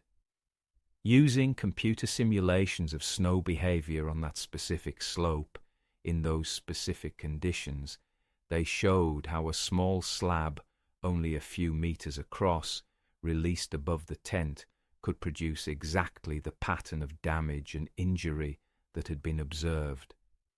The paper was received respectfully by the scientific community. It did not silence every alternative theory, because in a case like this, no explanation ever silences every alternative theory. But it did provide, for those who were willing to be satisfied by careful science, a satisfying answer. And so, more than 60 years after the event, the mystery of the Dyatlov Pass incident was, in essence, resolved. Not with a bang, but with the quiet settling of the last of the questions into their answers. A group of experienced hikers had camped in a place that turned out to be dangerous. A slab avalanche had come down on their tent. They had done everything correctly in response, but the cold and the terrain had killed them before they could survive to morning. Let us settle into that ending. Let us feel it as an ending, because there is something restful about an ending, even a sad one. To know how a story finishes, to be able to close the book, to be able to let it go, is one of the great gifts of storytelling. And the Dyatlov story for a long time could not be closed. It hung open. It demanded and did not receive its ending. Now it has received it, in the careful work of many people over many years, and we can, at last, close the book.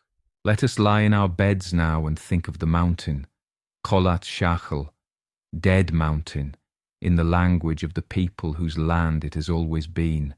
It is still there. It has not moved.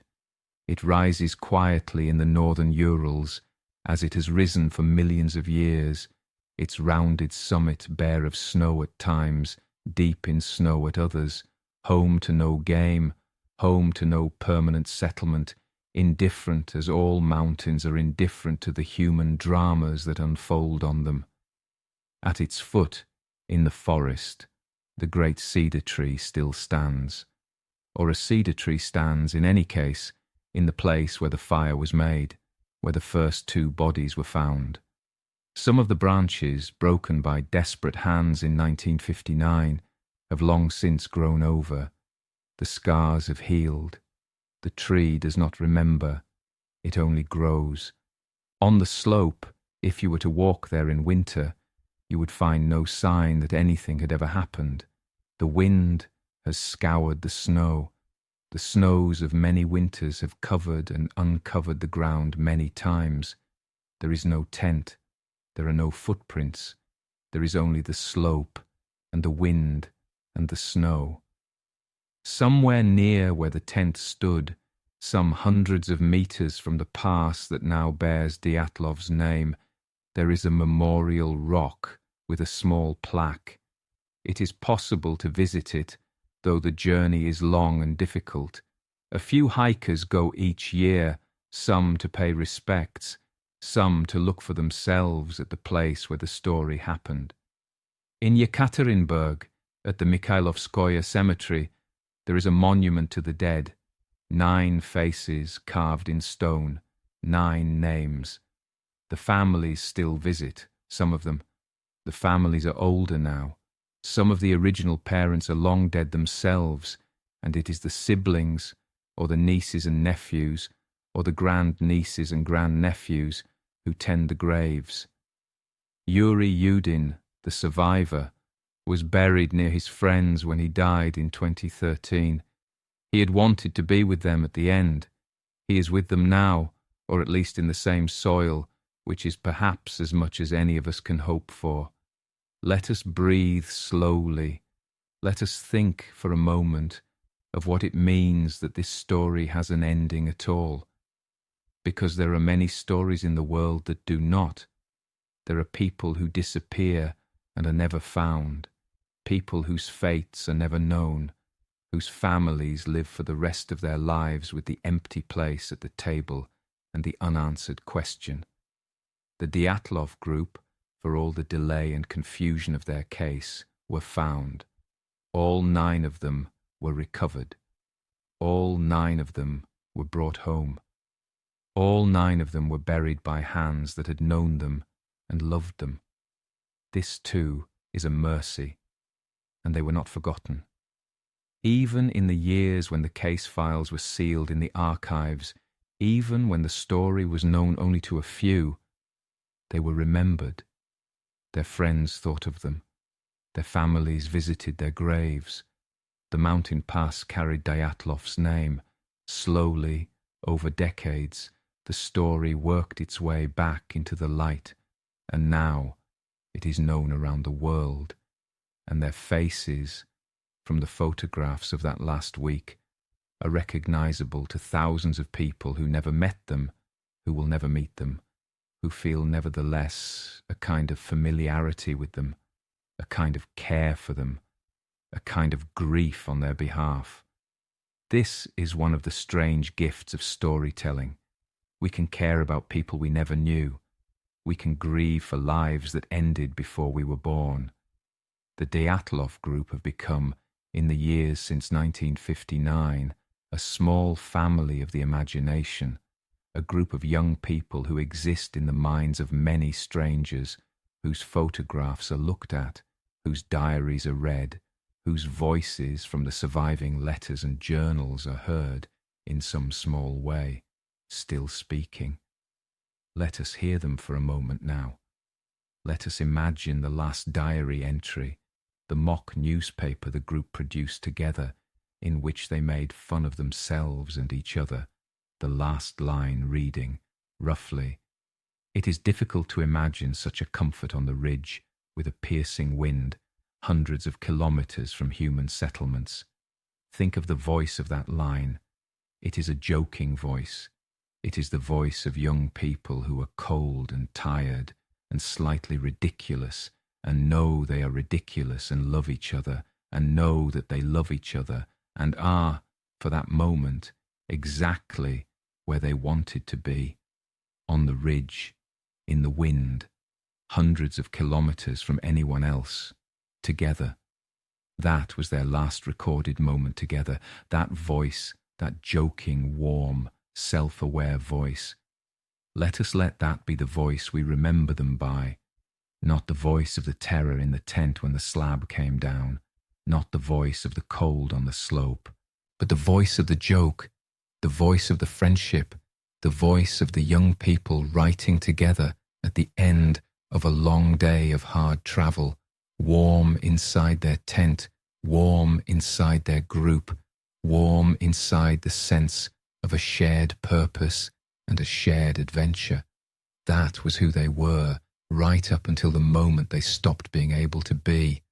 Let us settle into our beds, and let us breathe slowly, and let us think for a while about the great old mountains, and about the great old forests, and about the way the winter comes and goes, the way the snow falls and melts and falls again, the way the seasons turn, the way the years pass, the way everything in the end is taken back into the long, slow work of the earth.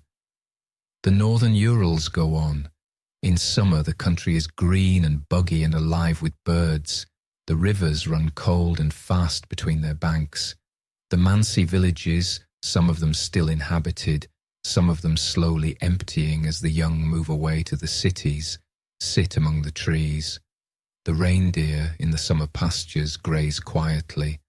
The wind comes down from the north sometimes, cold even in July, a reminder of what waits. The days are long, the sun barely sets. The bugs come out in clouds, and hikers must protect themselves against the mosquitoes and the biting flies. It is a different country in summer, hardly recognizable from the winter country of our story. And then autumn comes. The days shorten. The first frosts arrive. The birds fly south. The Mansi bring their reindeer down from the summer pastures to the sheltered winter grounds. The trees turn briefly gold, the birches especially, and then drop their leaves. The rivers begin to skim over with ice. The nights grow long. The old people in the villages tell the old stories around their stoves. The winter is coming. And then the winter, the deep winter of the northern Urals. Snow falls and falls and falls. The rivers freeze solid so that one can walk or ski along them for hundreds of kilometers as one might along a road. The nights are almost endless, the days brief pale intervals of grey light. Wolves range through the forest. The wind blows down from the Arctic Ocean, unimpeded, across the taiga. The temperature falls to -20, -30, -40. Life shrinks. Everything that can hibernate does. Everything that cannot hibernate hunkers down. The mountain ridges are swept bare by the wind in some places and heaped with drifts in others. The slab layers form and stack and press upon one another, and sometimes, in the deep of a night, they release, and the snow moves quietly in the dark, and by morning there is often no sign that anything moved at all. This is the country where our story happened. This is the country where 9 young people came to make a journey and did not return. This is the country where they lie now, in graves, in a distant city, and where their mountain still stands, indifferent, patient, unchanged. Let us breathe slowly. Let us close our eyes if they are not already closed. Let us feel the covers over us, the pillow beneath us. Let us be grateful for the warmth of our own room. Let us feel the small good gift of a soft bed on a winter's night, and let us hold that gift close, and let us think how many people, over the long history of humans in this world, have never had such a gift, and how many have had it and lost it, and how lucky we are to have it now. Let us think for a moment about Yuri Yudin, the one who lived. He went back home from that trip with a bad knee and a bad heart, both of which he would carry for the rest of his life. He grieved for his friends, he worked, he married. He lived quietly in a small town called Solikamsk in the Perm-Krai region of the western Urals, where he served for many years as the director of a museum and cared for the historical memory of his region. He was known for his gentleness, his thoughtfulness, his willingness to talk about the past with anyone who wanted to ask. He was proud of his friends. He loved them, still, all his life. When he died in 2013 at the age of 75, he had outlived them by 54 years. 54 years is a long time to carry the memory of a group of dead friends. He carried it well. He carried it with grace. He carried it until he could carry it no longer, and then he laid it down, and he was buried near his friends, and now, presumably, they are together again in whatever way the dead are together. There is a memorial plaque to Yudin in Solikamsk. It was inaugurated in July of 2016. It marks the fact of his life and the fact of his particular place in the story of the Dyatlov Pass, and it is one of the small markers of the way this story continues to be remembered, one small memorial at a time, one visit to a grave at a time, one telling of the story at a time. Perhaps you are already drifting a little now. Perhaps the shape of the words is loosening in your mind. This is good. This is what we want. The story does not need to be held tight. It can be let go gently, and it will find its own way to settle in your memory, and you can let sleep come. But if you are still with me, let us walk together a little further into the slower parts of the story, the parts that are less about drama and more about the quiet accumulation of understanding. Let us think about the science of snow, since it turns out that snow, more than anything else, is what this story is about. Snow is a strange substance. It is not simply frozen water, though of course it is that. It is water that has crystallized in the air, formed into intricate six-sided shapes, and drifted down to the ground. Each individual snow crystal is different, endlessly variable in its detailed form, but the crystals do not stay as they fall. Once on the ground, they begin to change. Warmer temperatures make them melt slightly and refreeze. Wind breaks them and packs them. Pressure from newer snow above compresses them. Over time, In a snowpack that persists through a winter, layers develop, each layer with its own history, its own conditions of formation, its own particular character. The stability of a snowpack, its likelihood of avalanching, depends on the relationships between these layers. If the layers bond well to each other, the snowpack is stable and can withstand additional loading without failing. If the layers do not bond well, if there is a weak layer of loosely connected crystals somewhere in the pack, then the strong layers above may be perched precariously on that weakness, and a trigger, sometimes even a small trigger, can cause them to release. The particular kind of avalanche that killed the Dyatlov group is called a slab avalanche. In a slab avalanche, a cohesive layer of packed snow, sometimes called a slab, breaks free from the layers below it along a well-defined fracture, and the entire slab begins to slide downhill as a unit. This is different from a loose snow avalanche in which individual crystals begin to move and gather momentum in a spreading pattern. A slab avalanche looks and behaves differently. It can occur on much gentler slopes than a loose snow avalanche. It can be much smaller in size but still catastrophically dangerous, and it can occur with remarkably little warning because the slab, before it releases, looks like ordinary undisturbed snow.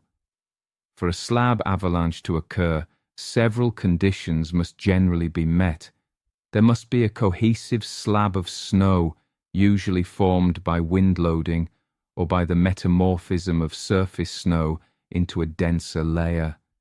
There must be a weak layer below the slab, often composed of loose faceted crystals that formed under conditions of strong temperature gradient in the snowpack. There must be a trigger, either the natural accumulation of enough weight in the slab to overcome the strength of the weak layer, or an external force such as a skier crossing the slope, or a change in temperature that weakens the bond further, and there must be a slope steep enough for the slab, once released, to accelerate. The slope of Kolatsiakl, where the Dyatlov tent was pitched, was, in the analysis of the 2021 paper, just steep enough. It was about 28 degrees, which is on the low end of what is generally considered avalanche terrain. Traditionally, most avalanches occur on slopes between 30 and 45 degrees.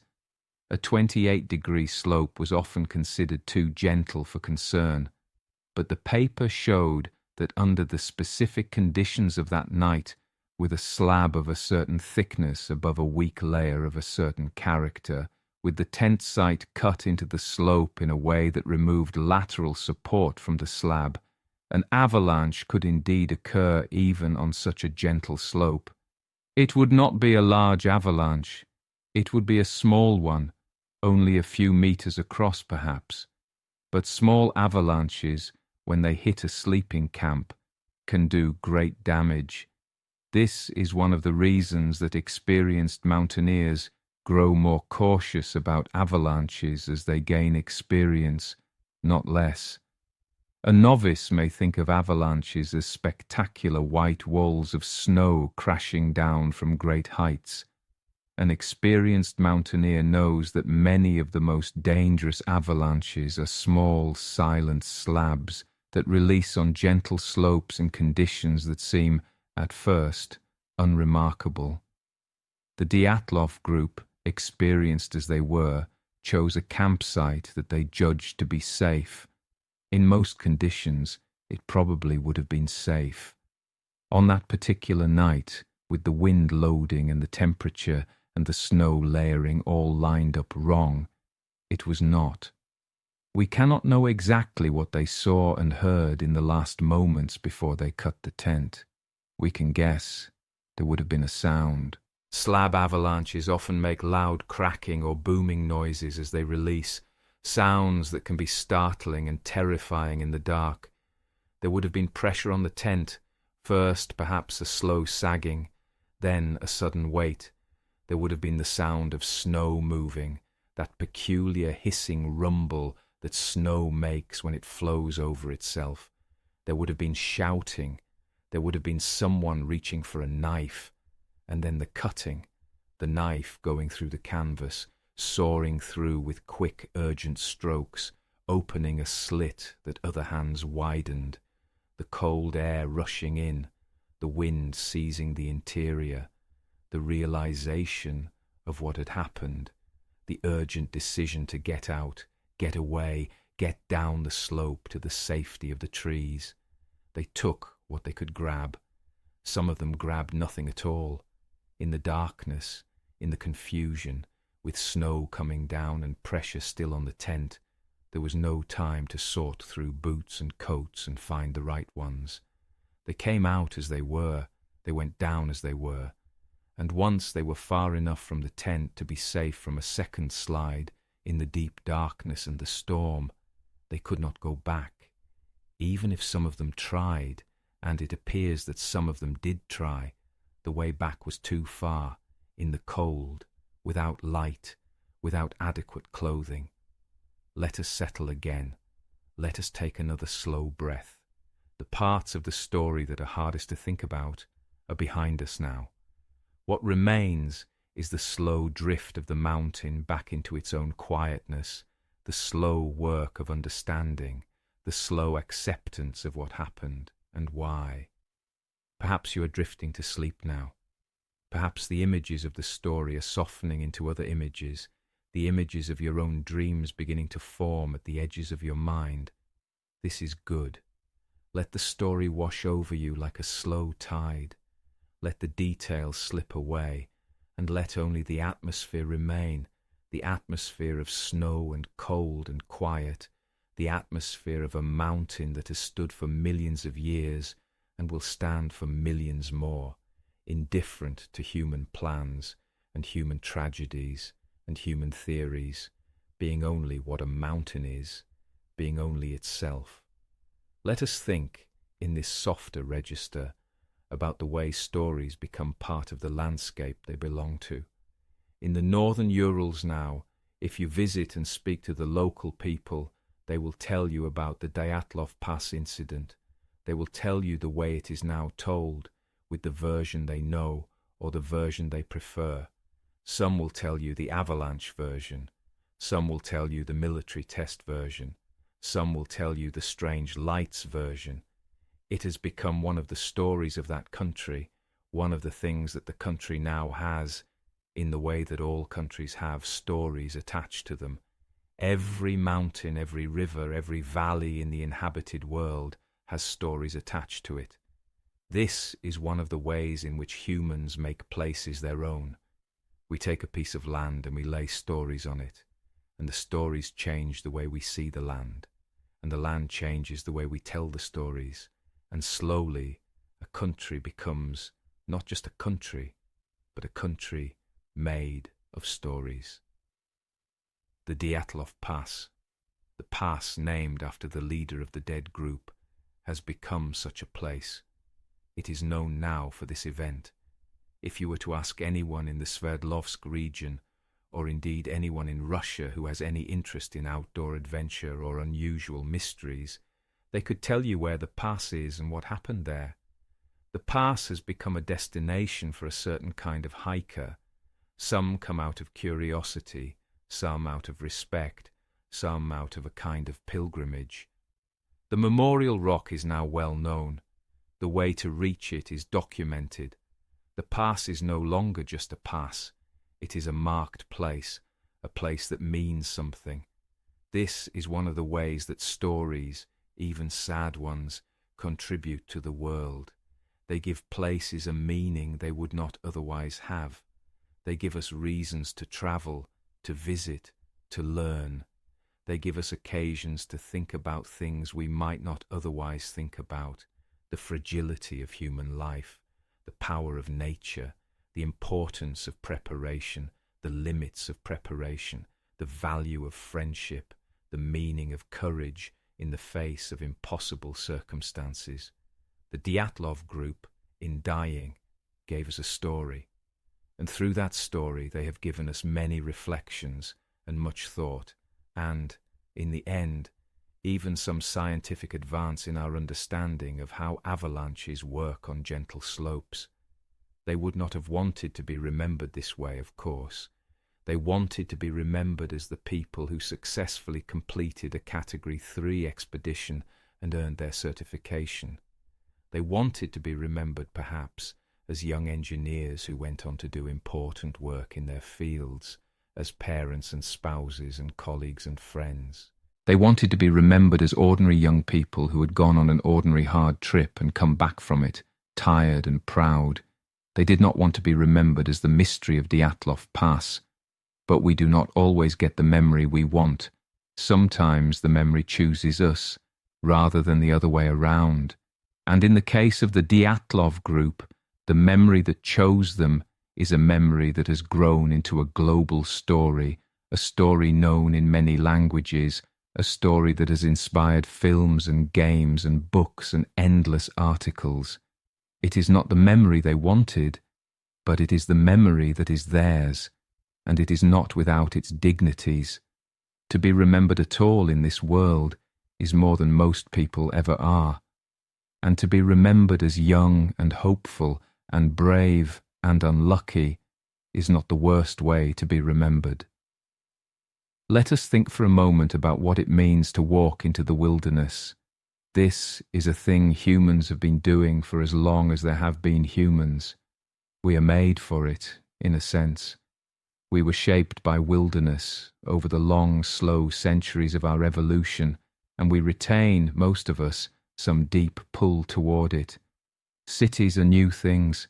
Farms are new things. Even the oldest villages are new in the reckoning of our species. What is old is the walk into the wild, with a pack on our back and a companion by our side, going somewhere, looking for something, or just going. When the Dyatlov group set out from Vijay on their skis in January of 1959, they were doing something that connected them in a very direct way to countless generations of their ancestors. Their ancestors had walked into the northern forests to hunt, to trap, to trade, to find new lands, to escape old troubles, to reach the sea, to find the reindeer, to gather berries, to look for the summer pastures. The specific reason changes, but the walking is old. The walking is ancient. It is one of the ways that human beings encounter the world, encounter each other, encounter themselves. There is something clarifying about walking in the wilderness with a small group of people. The distractions of ordinary life fall away. The essential things become obvious: food, water, warmth, shelter, direction. These are the concerns of the walker. Nothing else matters much.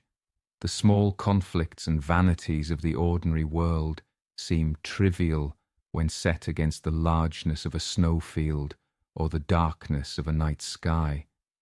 People who walk together in the wild often find that they know each other at the end of the walk in ways they had not known each other before. There is a peculiar intimacy in the sharing of hardship. The Dyatlov group had this intimacy. They had walked together and struggled together and slept in the same tent and eaten the same food and told the same jokes. They knew each other. They loved each other in the particular way that people love each other when they have shared such things. And at the end, when the wind came and the snow moved, they died together. They did not die alone. Each of them, in his or her last hour, was surrounded, or at least accompanied, by the others. Some of them died trying to save the others. Some of them died lying beside the others. They were together at the end, and this is one of the small mercies of their story. Let us breathe slowly. Let us feel our chest rising and falling. Let us feel the warmth of the bed we are in. Let us let the story continue to wash over us, drifting past like the snow that falls outside a window on a winter's night. The northern Urals continue on. The Mansi continue on. though their numbers dwindle and their way of life changes. The forest continues on, though it is cut in places and burned in places and grows back and is cut again.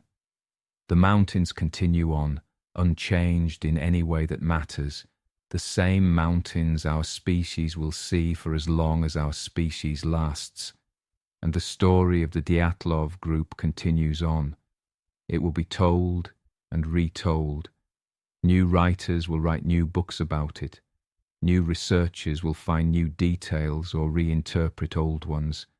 New generations will come to it fresh, wondering, and will read the accounts and look at the photographs and imagine, as we have imagined tonight, what those last hours were like. Perhaps someone listening to this now will be moved to learn more about the story, or to visit the memorial in Yekaterinburg, or to travel one day to the pass itself. Perhaps someone else will forget most of the details by morning, but will retain a vague sense that there was once a group of young people who went into the mountains and did not come back, and that even in the strangest and saddest of stories, there is finally an answer to be found if we are patient enough and careful enough to look for it. Let us settle deeply into our beds now.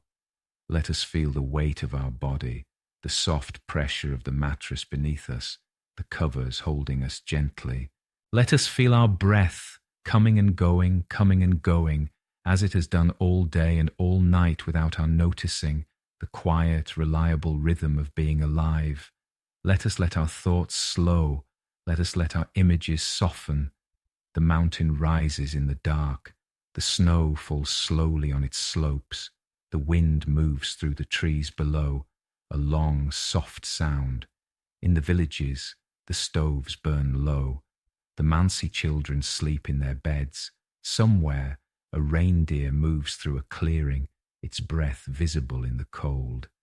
The stars above the clouds are bright and clear, as they always are in that country in winter. The night is long. The tent has long since been taken down, of course. The searchers took it away in 1959, along with all the equipment and the diaries and the cameras. The site of the tent is only a flat place in the snow, if you know where to look for it, and in the winter it is buried like everything else and cannot be distinguished from the surrounding ground.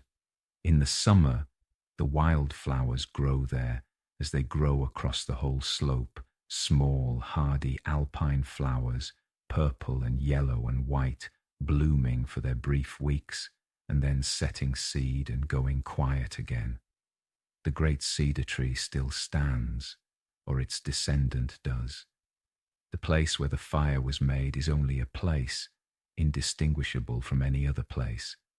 The ravine where the last 4 bodies were found is still there. The stream still runs. The snow still gathers over it in winter and melts in the spring. The mountain is quiet. The families come sometimes. Some of them, when they were young enough to make the journey, made expeditions to the site. They laid flowers. They said the names of their dead. They looked at the slope. Then they went home. The families are older now. Some are dead themselves. The making of the pilgrimage passes to the next generation, and then the next. The Dyatlov Foundation continues its work in Yekaterinburg. Yuri Kuntsevich, the boy who attended the funerals, is now an older man himself. He tends the museum. He answers the questions. He gives the tours. He is one of the keepers of the memory. When he is gone, someone else will take his place, presumably, or perhaps the foundation will slowly wind down and the memory will pass into the more general historical record. Either way, the story will persist. It is well documented now. It is well studied. It cannot be lost. The 2020 conclusion of the reopened investigation put many things to rest. The 2021 scientific paper put many more to rest. There will always be some who will not be satisfied by the natural explanation, who will continue to prefer the theories of military tests or aliens or paranormal forces. This is normal. This is how stories work. Some minds require mystery, and if the mystery is resolved, they will seek out the corners of it that remain unresolved and dwell there. This is not a failing, it is a particular way of relating to the world, and it is possible, in principle, that new evidence will emerge someday that will change the current picture. The current picture is well supported, but it is not absolutely proven. Nothing in science is ever absolutely proven. There is always a small door open at the back, but for most of us, the picture is clear enough. A slab avalanche came down on a tent. 9 hikers cut their way out and made their way down the slope. In the terrible cold and darkness, unable to return to their gear, they died of hypothermia and of injuries sustained when the snow den they had built collapsed into the ravine. There was no evil intent. There was no strange force. There was only the mountain and the wind and the snow and the cold and the courage of 9 young people who did their best in impossible circumstances. Let us let this settle. Let us let it be the ending. Let us let the story finish and let ourselves drift towards sleep. Outside, if you are lucky, it may be snowing gently, or perhaps you are somewhere where snow rarely falls and the outside is warm and the story is only a story from far away, an atmosphere borrowed for a night.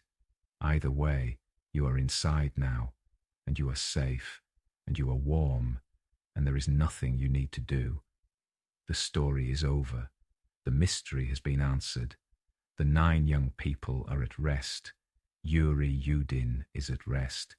The searchers who found them, most of whom are also long dead now, are at rest. Lev Ivanov, the investigator who was ordered to close the case and who later spoke out about his frustrations, is at rest.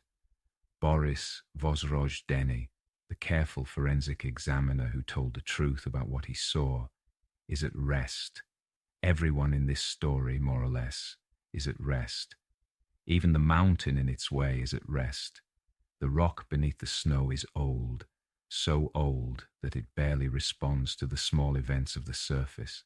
It waits, as it has waited for hundreds of millions of years, for the wind to wear it down another millimeter, for the frost to crack it another fraction, for the slow, slow work of erosion to continue at its glacial pace.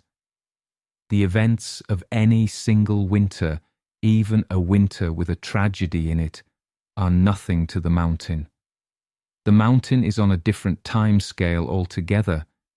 There is something restful about that thought, the idea that we live in a world that is, in its deep bones, so much older and slower than we are.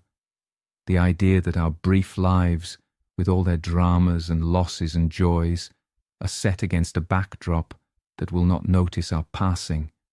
This is not a diminishment. It is a kind of gift. It reminds us that we do not have to carry everything. The mountain does not need our worry. The world does not need our anxiety. We can lay these things down at the end of a day and let the slow, patient earth hold what we can no longer hold, and we can sleep. Let us breathe slowly.